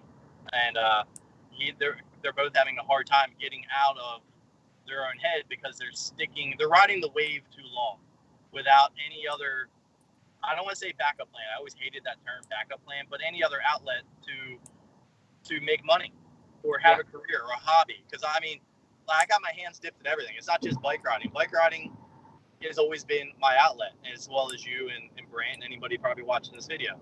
So they're having a hard time leaving that. And I told them, I was like, dude, just leave the scene. Like, you don't have to quit riding. Leave the scene because you're around the people that are younger than you that are hungry and you're still trying to hold on to it. And you got to understand, Jeremiah Smith gave me the best advice ever. He said, your BMX career, whether it's large or you're making a lot of money or not a lot of money, your window is very small. Like, you're going to feel the opening closing on your shoulders before you know it. So don't get trapped is what he said. Right. And Jeremiah, I don't know if you ever see, like, he's an amazing rider. Like, Yeah. I did a show. He didn't pick up his bike for 6 months. I did a show with him. First trick, 360 downwhip, like 30 psi in his tires. Doesn't give a shit. And so what I'm trying to get at is, like, people don't have an outlet or aren't finding outlets outside of BMX. And I think that's what I want to try to give people advice is, like, whether it be playing an instrument or, like, for me, it's doing these YouTube videos. Like, I didn't get a chance to tell Brant this, but, like, my obsession, and John, my buddy John knows this, I can't start a project and walk away from it and finish it later. I'm obsessed with the editing process, just making it fun, and, like, and I don't care, but, like, I'm obsessed with, like, the feeling when you upload the video and get, like, people commenting on it, whether it's likes or dislikes. I don't give a shit about that. Right. And at the end of the day, like, well, I'm back to my other train of thought. Sorry, I'm, like, all over the place. I want to get back on this depression thing. My buddy's going through the depression, and I didn't know if, like, either of you know anyone, or if you've gone through that depression where you're trying to look for your way out of the industry but still keep your foot in by riding. There's multiple pro riders that I've met, and a few of them lately have said to me, if I would have took half of the time I invested in BMX, I would be rich. Because the time that you put into BMX is crazy. And there's a lot of guys that are getting close to retirement right now, and I'm going to do the same thing as you. I don't want to name names, but they're getting dropped from their sponsors, and they don't have a backup plan. They didn't go to school. Like, I tell all of them, I'm like, look, you ride for a company. The one thing that would make it better for you, like Nate Hansen and Greg that started with Kink, like all these guys, like older pros that we looked up, like Todd Lyons went to SE, Lee Ramsdale went to Mongoose, like Brian Tunney is at ESPN. All of those dudes knew that they had a time limit, and they just, wherever they were riding for, they just got a job. And those guys need to realize that. And the hard part is kids just look at it like, I just want to ride my bike. I want to become a pro. But they don't realize, like, you could work at McDonald's and make way more money than you can as a pro. There's an echelon, like a top one, and I can name those 5 riders that are actually making good money, but they're not making it just from BMX. They have corporate sponsors. Now, getting a corporate sponsor is fucking nearly impossible. You got to be top. Look at some of those dudes that are in the X Games. Some of those dudes don't even have frame sponsors. Morgan Wade has Hoffman, but Hoffman ain't even owned by Matt anymore. It's owned by that chick. I don't even think he's getting a paycheck from Hoffman. Look at, wasn't Chad Kagi on, like, Harley Davidson, like, frames? Like, it's so hard, and I just tell kids, like, hey, look, make sure you go to school, graduate at least, get a little bit of college, and have a fallback plan. Like, you literally have. And just surround yourself with the right people, because if you surround yourself with shitty people, you're gonna have a shitty outcome. Simple as that. Like, I tell my buddy this all the time. I'm like, when people got drama, I'm like, I don't want to hear it, because I don't have time for it. I don't got time for the drama, because I want to just focus on succeeding and whatever I want to do. But back to you real quick. Did you find, because you work in the industry, how long have you been working in the industry compared to how long you've been riding in the industry? I've been working in it for 7 years, and I've been riding for 26. Okay, so, like, I got offered a position. I'll put it out there. I don't care. I got offered a position at Hyper, because I used to ride for Hyper. Yeah. Like, years ago. I talked to them. You know, I'm good friends with them, and they're like, hey, would you want to work with the brand? And I said, yeah, I'll work with the brand. I'd love to do, like, I love what he does, and I know it's gonna sound super corny, but the guy who owns Hyper loves what he does. He, like, does a lot of, like, Walmart toys and stuff like that for, like, kids. I said I would love to do anything in that realm, because I feel like if I worked in the BMX industry, I would have so much resentment in the fact that I wouldn't want to pick up my bike, because I see what TMs have to deal with.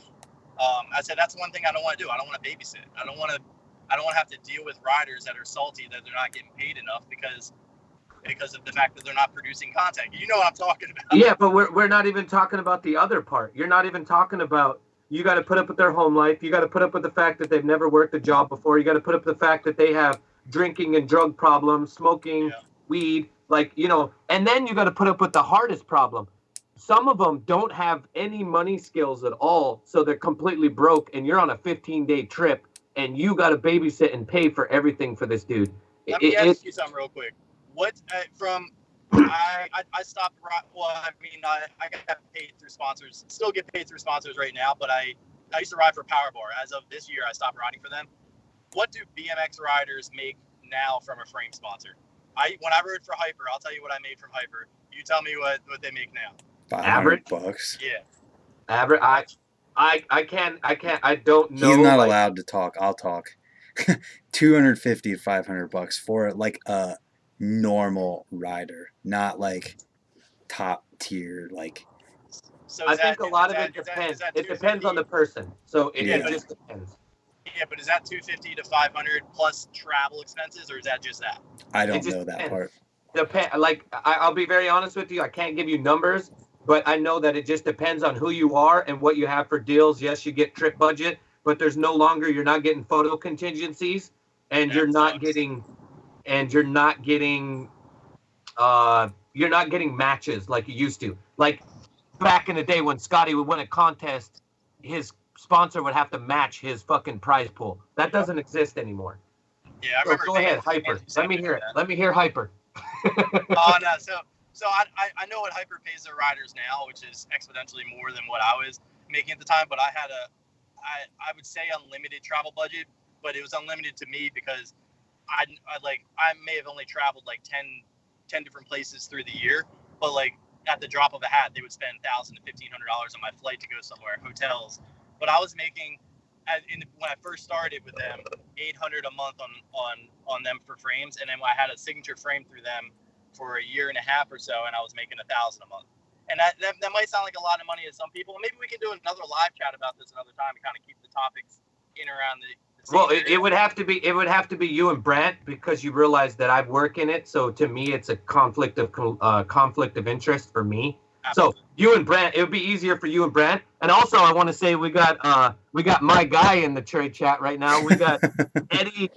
I can't even say Eddie's last name. Kuehler? Is it Kuehler? Did we say it right? Kuehler. Well, anyway, he does the cult thing, so that's awesome. See, it's awesome, the people that are chiming in here and the people that we get. So, Mike, look, you're feeding in new people. Mike. No, he was in here before. I don't give a fuck. I just saw him now, so I'm going by what I see now. But to answer your questions on certain things, like for me, it doesn't make me look good. So I have a hard time saying certain things. I got you. Like no, I understand. You have a conflict of interest with that. Yeah, and I also just try to tell the kids that, like, you know, everything starts from the bike shop.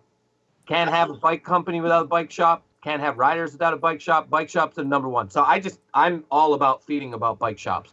Absolutely. And trying to just, I don't talk positive, but I think I'm positive. I can be positive, but I also just try to speak for what's right with BMX. So if there's questions people want to hear or ask to certain riders or to certain companies, I'm usually the cocksucker that'll ask the question no one wants to ask. Just because I just feel like, hey man, people need to know. We want to know what's going on. We got $5 again. Mike B, you're getting us money like a motherfucker in here. Jesus Christ. Thank you, Chris. Everybody better super chat right now. At least $5 for Brant to come down and visit me so we can play a proper game of Ooh. Where do you live? Delaware. I mean, we can ride like Penn State in Pennsylvania or something. Ooh. Oh, that's sick. That would be closer for him. That would be the same distance for both of you. Yeah, it'd be fun. I'm all down to have fun.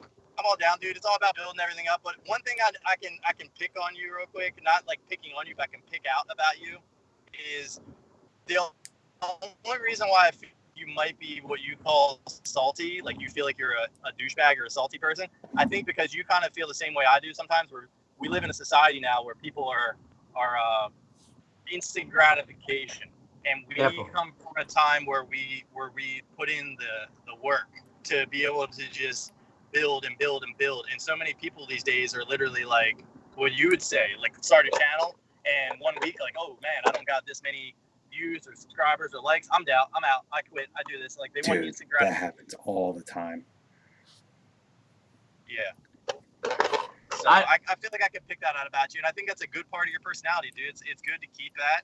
And if anything, remember, if people don't like you, if there's one person that doesn't like you, there's 3 people that do. So you don't get stressed about people that hate you. Definitely. Well, to just answer anything, I'm a fucking whore. I am the biggest BMX whore you know. I run so many BMX pages, it's not even funny. I run Y2K BMX. I help out with mid-school BMX. I help out with the mid-school BMX. I do a lot of things behind the scene. You name a pro, I'm trying to give them BMX parts or get them stuff. I just got Troy McMurray some shit. I helped out Rat Boy. I tried to get Jimmy Levan some stuff. Whoa. What? Rat Boy, like the OG Oh Rat my Boy. God. Yes. Sorry. But we're getting a shitload of money right now too. But I go a step further, so people don't realize the things that I do. We just got $20 by the way. Yeah, boy, there's some fuel right there. And I just got an email from PayPal because someone did it through PayPal. That's dope. God dang. But I try to contribute. Hold on. Thank you all. Scene too. Thank you all for that. You're amazing. And I also, with these younger kids, they don't realize it, but I talk to a lot of shops they're from or their companies when I talk to them, and I try to help them out the best way I can with the companies that they ride for and say, hey, this kid's really trying or this kid's doing this. Instead of doing the opposite, where I know that I have a little bit of pull, instead of being like, hey, don't talk to me that way, kid. I'm going to knock you down a peg. Yeah. Fuck that. That does nothing for me. I want to be the guy that I'm trying to be Uncle Ricky, basically. Well, you're not trying. You are. So let's all just take a second and appreciate. There's very few people in the industry that do that. You already said it yourself. You go to the skate park. You're trying to hook people up. You're doing all these different pages. You don't have to do those pages. You're not getting paid to do those pages. No, not at all. You're doing it because you love BMX and you want to put it out there for other people. So therefore, you and I can relate on that level. I love BMX in just a different way. Maybe I want to showcase it in just a different way. And we just got to be not as simple-minded to where we're judging a lot of people. I mean, trust me, I'm quick to sometimes judge somebody based on their personality when I first meet them. But you also got to understand, I've been hit where some people have been like, oh, Mike's an asshole. Sometimes you just meet people on a bad day. Well, definitely. And and we all get it. Yeah, all of us. And, that's another thing kids got to realize, too, is if you go to a jam, a lot of pros get bombarded. And I could remember being super young. And, well, I'm the same age. No, I'm older than him. And I remember being around Edwin De La Rosa. And I'm just like, I can't do this shit. So it's like, it just depends. Jesus Christ. Everybody is giving so much goddamn money right. Okay. What I want to say to everybody, obviously this isn't my channel. This is Brant's. But it seems like he's gonna say, go over to my channel and my PayPal is such and such. No, I don't have a big enough. I don't do the monetize. I don't even I don't have it set up or whatever not, and I don't care for that. But trust me, one time, I'm not even bullshitting you. I don't know if you know Tim Weed. This was a good It's day. The opposite of Team Weed. Oh, I thought these fucking dudes were fighting and donating $20 a piece every time, and it was ridiculous. Then there was one day where I was riding my bike and I had to do a gap, and I got $100 for it. So these guys just love BMX just as much as us. So it's a, That's awesome. And hey, Grant, let me know what the comments are. I mean, I'm sure they're putting a comment with the super chat. Are they like? Yeah, Andy Garcia for president. Someone wants Ricky to come to the wheel mill, or Fred Reisker wants Ricky to come to the wheel mill. Tyler Richardson says, "'Cause you guys are awesome." Raise February 8th. 20 Grip, who is the person who did the PayPal one too, said RV Fund #Winnebago. Somebody just donated $3. Dan with the. That's awesome. I've had that happen before, and I used to do a lot of live streams when I first started my channel because wasn't really familiar with how to edit videos, and dude, I went the whole corny route, dude. I YouTube how to edit a video, like YouTube status. I knew how to edit edits because when I was riding for Alienation at the time, you would be required, hey, produce these edits. So I'd have to edit them a certain way. But YouTube is a whole different thing, and I went that route where I YouTube, and I had a freaking 13-year-old kid tutorial. This is how you do these frames and this, and I'm like, I'm not ashamed of edit, dude. I'm putting it all out there. Well, you're Yeah. old. You shouldn't know how to do that Ah, shit. Brant shut up. over here cheats. Brant's so good at it. My YouTube videos is 30 minutes long of me talking just like we are right now. Well, That's I haven't awesome. done them in a while, but this Sorry. is all I do is talk BMX. Just to Well, chime in Brant, here real quick.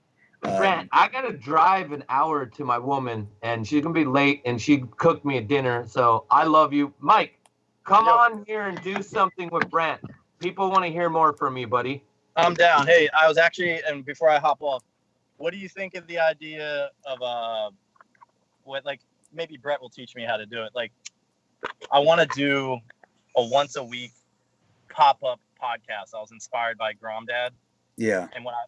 but like I want to do something like that, but I want to be able to also do it through Skype. Is that possible, Brett? Yeah. Like live.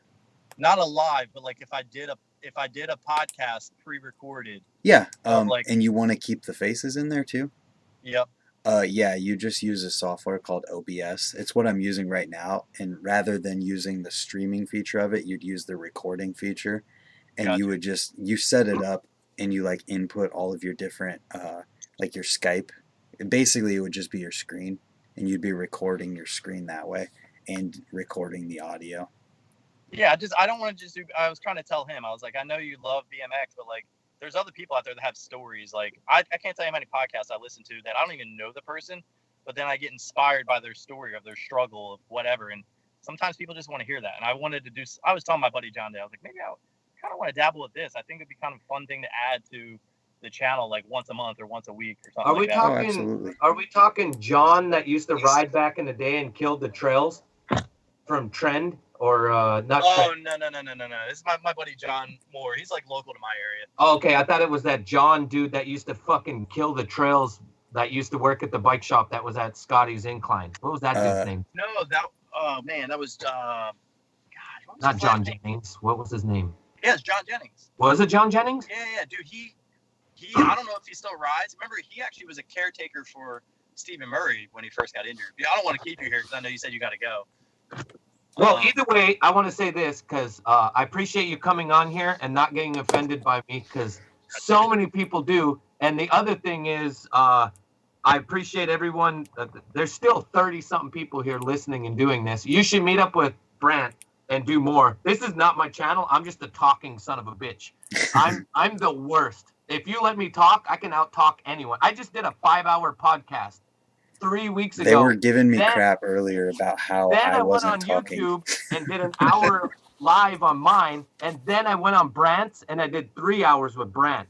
See, if I was Brant and two idiots like me and you were talking the whole time, I would already just have little pop-up signs that just go, "Hey."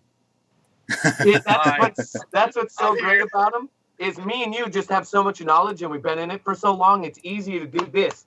When I talk to Brant, and if I say Paulo Sica, Brant, who did Paulo Sica ride for?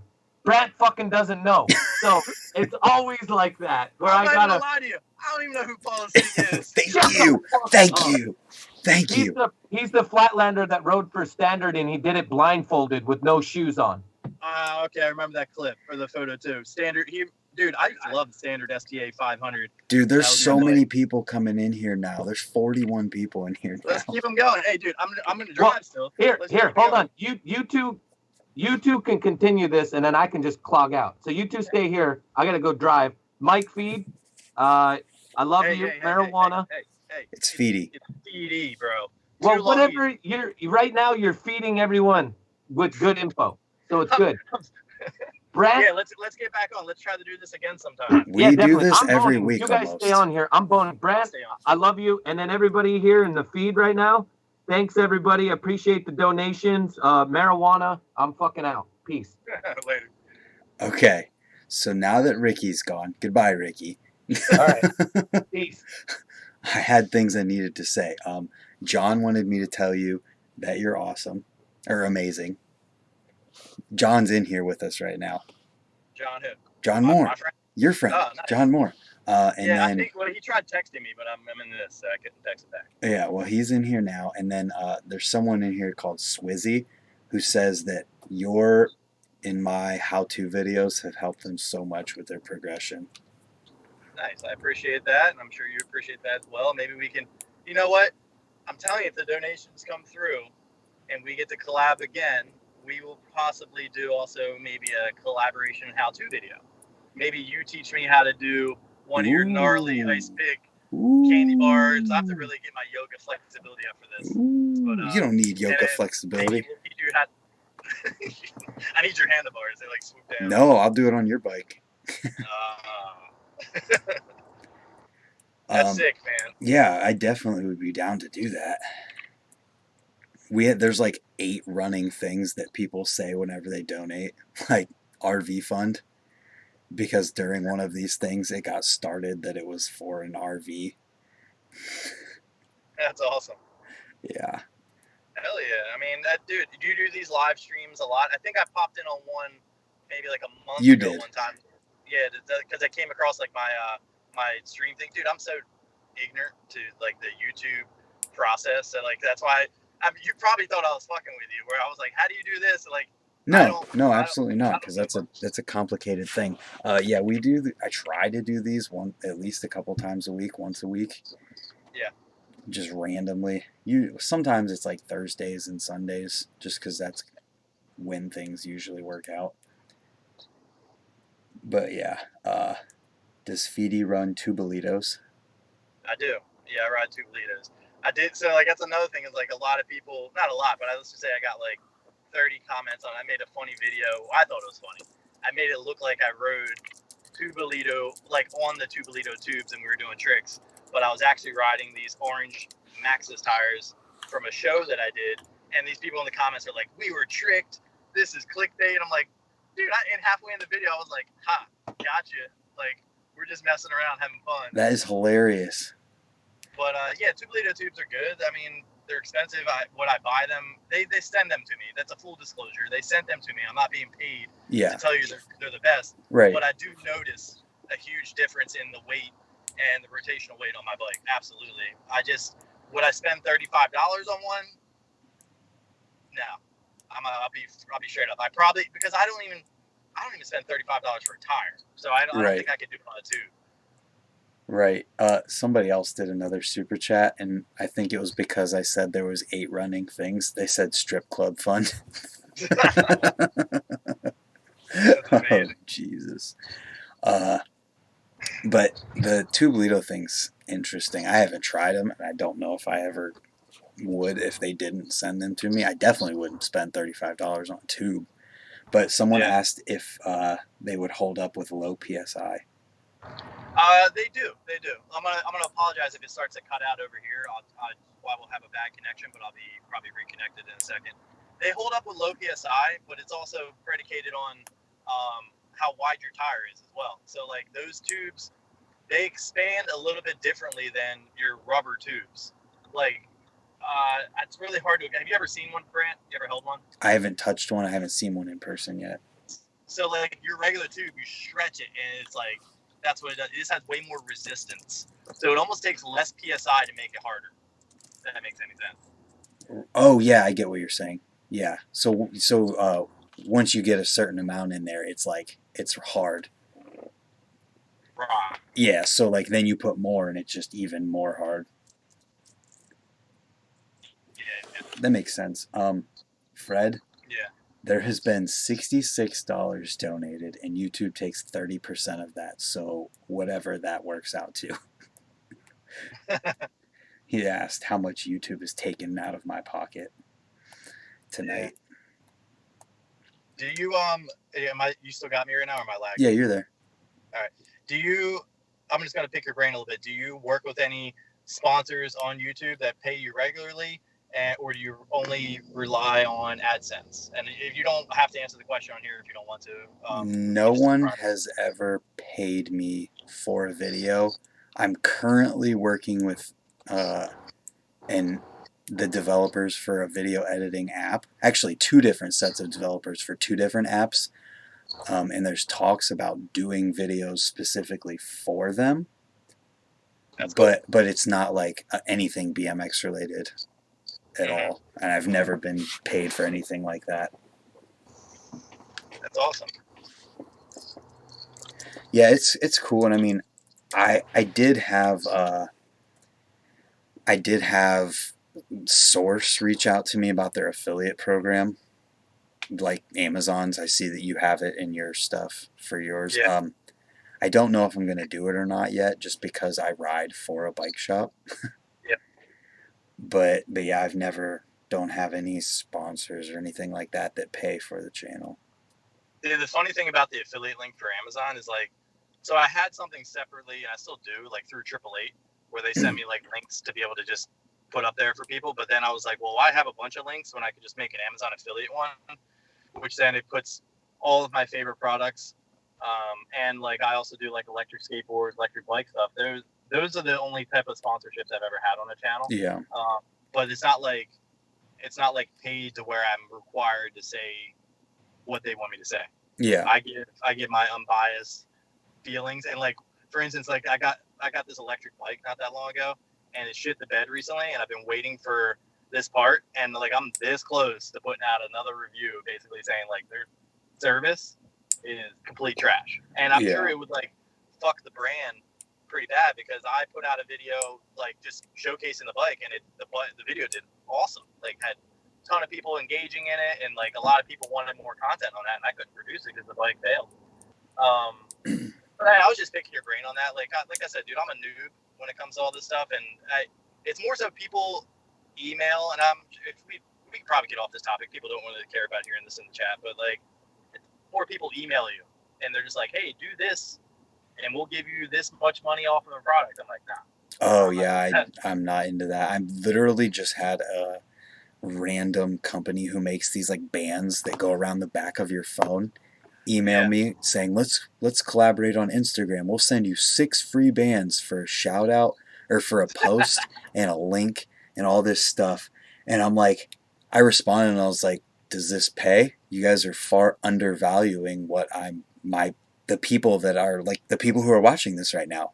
I'm not going to show them that crap for 6 bands. Like, I'm not going to promote that to you and to the people who are watching this whenever they're just trying to use them. Like, that's just ridiculous. Everybody watching this should know that you're being genuine to your audience. All right, that needs to be out there. Like, yeah, that's the whole point. The fact that you're declining that means that you don't give a shit about the money they're giving you. You want it to have relevance to your channel, and you want to be as genuine as possible to your audience. Right. And like, this was for Instagram, but I take it the same way as if it would be for YouTube. I did respond asking if it paid, and they responded saying send your rates and all this stuff back. Like, they actually went with it. And I was like, I'm not even replying to you people.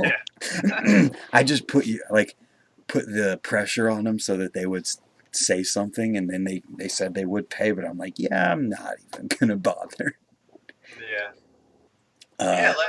Let's go through some comments on the thing, if there's any other comments. Party shirt is here. Christian Earhart. Oh yeah. He jumped in here. He's the kid who did the flip whip on not his bike at Winter Welcome Jam. Oh, that was after you left. Yeah, dude, I saw the video though. That was insane. Yeah, he did cliffhanger to bar, and then none of that was his bike. These people were crazy. Yeah. As far as the chat and stuff goes, there's not really any questions. Someone said, I'm all for answering questions. I mean, I saw people commenting once Montana was in there and we got chatting about that. I'm all for clarifying any misconception of what people think of my channel's about, or like people think that people from YouTube, like you obviously don't make videos and I don't make videos for the reason to try to, I don't want to say clickbait, but like reel an audience in that you don't plan on catering to. My whole thing, I told my buddy John, I was like, I just want to do anything and everything bike related. I got a mountain bike, I have a road bike. I want to do everything and everything bicycles, just because that's what I know and what I love. And absolutely. And to add in there, it's not to make money either, because the thing about all of this is, it takes a long time to make a video. My average video, I'll just put it out there. I've been thinking about making a video about this, just about the actual money that comes in from AdSense. My average just session video gets like $2 to $5. Okay, so when you put that in there as far as how long it takes to edit one of these videos, it's anywhere from 3 to 5 hours. Hold on, so that's $2 to $5 per month? Per video. So like, per month though? Yeah. Wow. Well, like, And it always varies based on the views and whatnot, but on average, it's even less than that most of the time. But just to be like, just to put it out there. So when you think about 2 to 5 hours of time just editing, that's just the editing process, not the uploading or the thumbnail or anything like that. For that return on it, it's a labor of love. And before it even got to that point, I was putting out videos almost every day for like 3 years before it's even gotten to that point. Damn. So it's like, anybody who says anything about the money thing is like, you have absolutely no idea how little actually comes from these things. And the videos that do make money are the ones that aren't even really like riding related. They're the like a video on how to edit using an editing app. Like, Yeah, absolutely. And so, I mean, dude, I'm all for disclosing that. So, like, the pool noodle one that you were talking about, referring to before, that video had, I don't know what it has right now. I think it had like 400,000 views when I got the payout on it. yeah. And that video made like close to $3,000. Jeez, that's crazy. But you have to understand, everybody that's watching this, it's like, it's not about the views, it's about the clicks. Watch time to the CPM. So like I just now learned about the CPM. I gotta hit the lights off in here because I'm gonna go to my house. I've just now learned about the CPM, and the CPM is like changes between each country. You knew that? Oh, dude, I know all about this whole world, and it gets deep. It's a deep, deep rabbit hole. Sorry about it being dark, guys. Stick with me for 1 moment. Go on in my crib real quick. There's absolutely nothing wrong with it either. There's my cats. All right, we are home. I'm gonna feed the cats. You guys are gonna watch it live. This is a vlog now. We're vlogging with Mike Feedy. Live vlog. John wanted me to mention the cork tires. Yeah. John loves this. Listen, John loves those Will Ride videos because it really, I feel like the things showcase how good you can be on a bike when your bike is actually riding good. Maybe not John's case, and John's going to laugh at that right now, because John is way better on shady setups. Yeah. But yeah, I mean, all that AdSense stuff is what it is. And so my whole question to you is like, maybe we should do a live feed on this one time. I'm down. Do you have a formula? See, I told John, I was like, I finally learned, and I have a formula now to my videos where he watched me edit up. I might be wrong with this. I think I edited the session video. Yeah, the session video in 25 minutes. Wow. Because I have my formula is like, I learned this from Scotty. This is one thing I can take from him, is I edit in my head while we're filming. Do you do that? Oh, I mean, I think about it, but I'm not filming in the same way that you are, in that I'm literally filming the entire session almost in every single thing that happens. So I sometimes have 300 clips to go through for a session. I film in 20-minute intervals. So like I'll film like a 20-minute clip, a 20-minute clip, a 20-minute clip. I wonder if this will pause. Well, do you know if Skype will pause if I check my text message, or if I'll be cut out? Your voice won't, but the video will. All right, hold on. Yeah. That's what I was saying. My wife had said. Yeah, you're good. Yes, it just paused your video. I definitely would be down to do something about the process and just the YouTube stuff in general.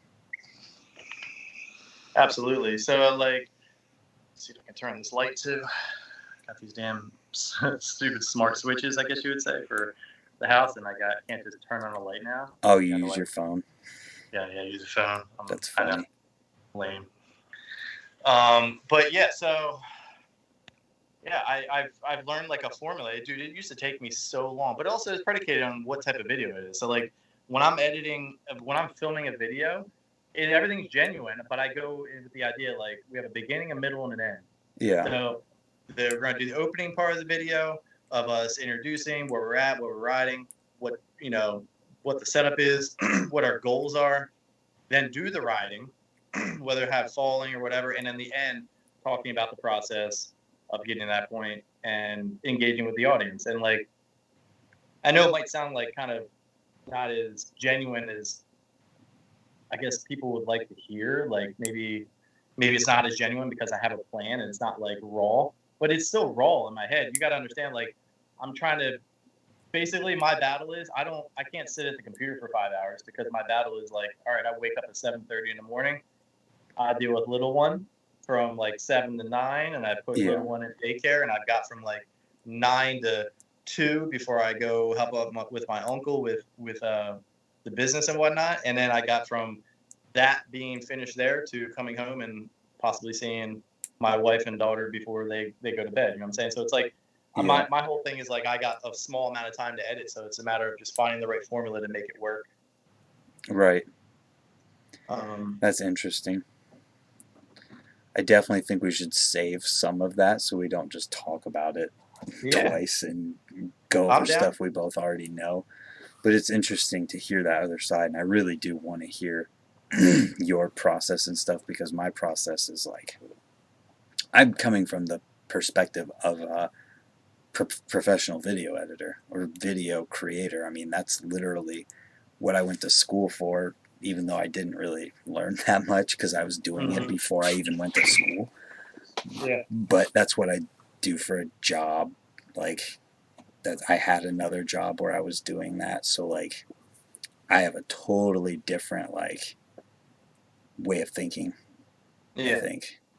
No, I hear you. I mean, my buddy John can attest to this. I have a hard time getting the words out when I'm trying to like explain what I want to do Mm-hmm. because I don't want to say like the creativity, but it's like I know it's all working and formulated up here, and I'm trying to get it from here to the vision on the camera and from the camera to editing because I'm like so excited to do the editing process. Yeah. You know what I'm saying? Yep. And I'm excited to learn. Like I want to do so. I was thinking about doing like a green screen at first and possibly doing similar what you do, but with the podcast because I wanted to do the green screen as like any city background or whatever, and do the podcast to be where the people can be involved. But like my whole thing, I was telling John I was going to do was like I was going to like get like a pop up foldable plastic table Yeah. and basically be able to bring it anywhere, any session, any person that I think is interesting, entrepreneur or a nurse or a doctor or somebody's living on the streets, Yeah. whatever it might be, and basically have like a couple GoPros clamped to the end of each corner of the table, so one's facing that person, Like one's facing me. the Yep. Change My Mind videos. Oh yeah, you know, louder or prouder. I'm all about the boy. It's just immediately because that's exactly what he does. It's a cheap setup, but it's efficient. Like, and you get a couple like lav mics on Well, it people. just makes sense. Yeah. I think go for it. Literally go for it. And if you need help with any type of equipment or anything like that, just hit me up. Yeah, that'd be fun. That'd be cool. Let me know what the comments are so we can just talk about It's whatever people literally, let me count right now. 1, 2, 3, 4, 5, 6, 7, 8. 7 of the last 8 comments were from John. John, dude, work on. Listen, John, we got a plan tomorrow. Okay, we got a plan to do a few things. So you need to handle your bike. I don't know if you're still watching. You need to fix your bike because he cut it flat today, and you need to fix the little bike. You know about the little bike. So we got those to do. So make sure you get all that running. Man, we got to do. Yeah, I really want to do this conversation about YouTube again because I can already think of a bunch of questions I want to ask, but I don't want to do it right now because literally no one watching this in the future is going to get this far, and if you do, you better let us know because you're a champion. Yo, how about this? Instead of doing a live stream, would you rather do a video? You don't have to edit when you do a live stream. All right. Well, so will the live stream stay up? Because I've never kept a live stream up. I always keep them up. All right, so yeah, we'll do a live stream. We'll figure out a date, dude. I'm down to chat. If you want to do live, what are you doing tomorrow, or do you want to do it next week? Tomorrow I think I don't know tomorrow night what I'm doing yet, but potentially, if not, we can do it a night next week. Okay. Yeah, I'm down, dude. We'll get some questions going, and I'll figure out if you want to do it on. Just tell me based around the topic loosely and what you want to do. Shoot me a DM or something, and we'll figure out kind of what questions we want to bounce off each other. We need to just get each other's phone numbers so we don't have to worry about Instagram. But, yeah, I'm down checking that. I remember you like messaged me and like I was like, oh shit, messaged me like 6 hours ago. I'm like so bad. Well, that's just the way Instagram DMs work. You see it and then you forget about it because 100 other things come in and you forget. Yeah. I am going to say that I'm shooting this person's idea down because it'll never happen. Said when you guys collab, you should teach Brant to flip. No. Here, how about this? Under one condition, all right? You can go to I'll bring you to somebody's house under one condition. His name is Travis Pastrana's house, all right? I'm not flipping. I don't even care. That's a huge foam pit. I literally only into a foam pit. No, I mean you're gonna do it on a ramp too. Nope. But I'm saying you Nope. can't. I will literally pass up. Listen, I will tell you. Let me tell you my story about Travis Pastrana here. This will be the last thing for this. I literally missed out on riding go-karts with Travis Pastrana in Las Vegas because of Nora Cup and the fact that I thought I needed to be there when it started. Damn, you fucked up. I did. I gave it to someone else. I had the wristbands. I had the paper. Literally, Travis handed me them. And I was like, cool. This is awesome. Like, I'm going to do this. And then I saw the time and I was like, oh, no.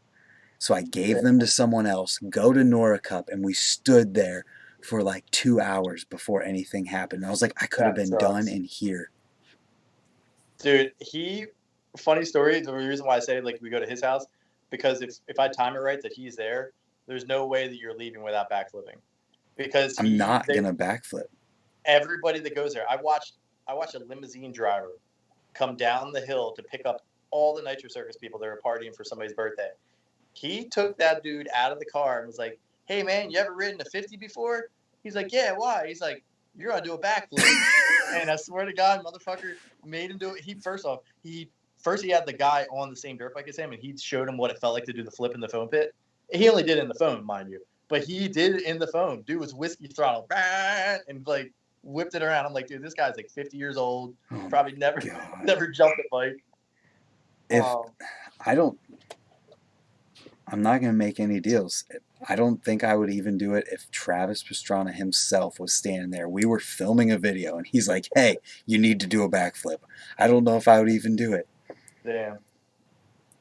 What I would like to do is sit in an ice pick stall and do something with him with an ice pick stall.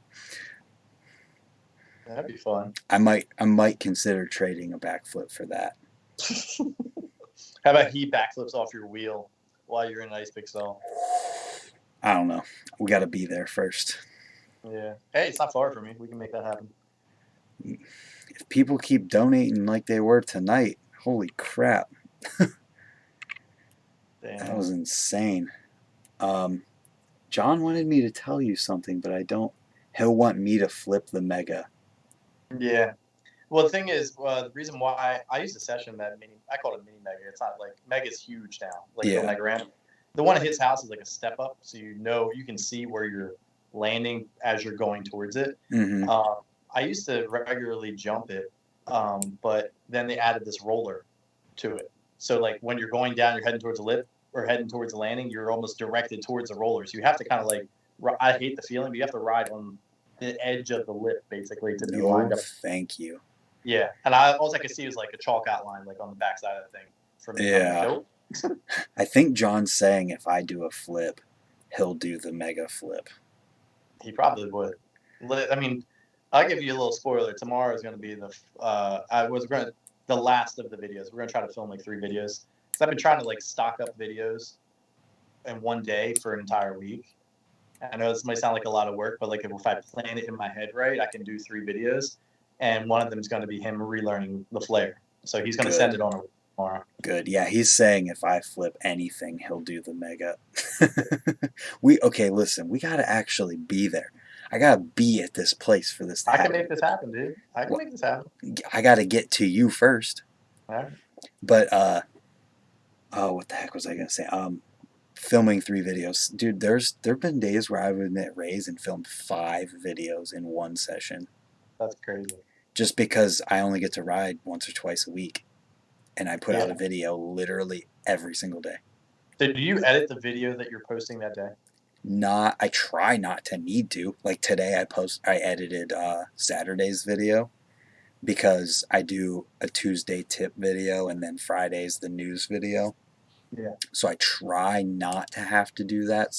It's usually the night before is when it works out. But yeah. Christian wants to go to Travis's house to do the triple backflip.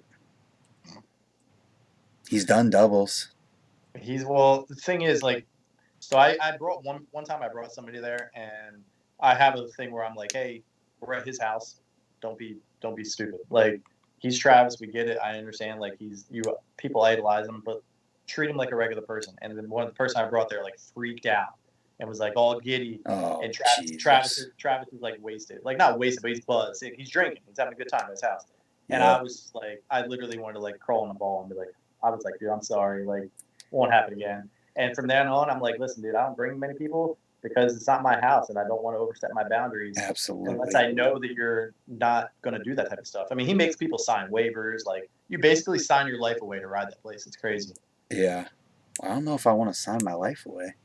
Well, it's like, it says, like, you will not sue based on any bodily harm or death. You're what is it? I forget one of the lines is like, you're prone to death by riding these ramps, and you understand the repercussions of riding these. I'm like, damn.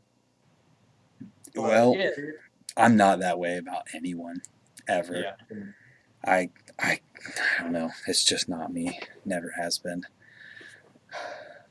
But yeah, let's cut this live stream down. Yeah, we're We'll at chat a 2 little bit hours more. now, so I was just gonna say that. All right, make sure everybody you super chat to Brant. Yeah, PayPal. thank you All right, to everyone who's super chatted tonight. I'm gonna run through a list real quick because that was insane. That's we had awesome. Chris, Kurt, Fred, Dan, Chris, Kevin, 20 grip, Chris, 20 grip, Tyler, Fred, Kurt, Dan, and Chris. Hell yeah. Thank you guys all. Thanks for you to coming in here because that was cool. Dude, no worries. I'm down to anytime if I can make it happen. Well, we'll do something next week for sure.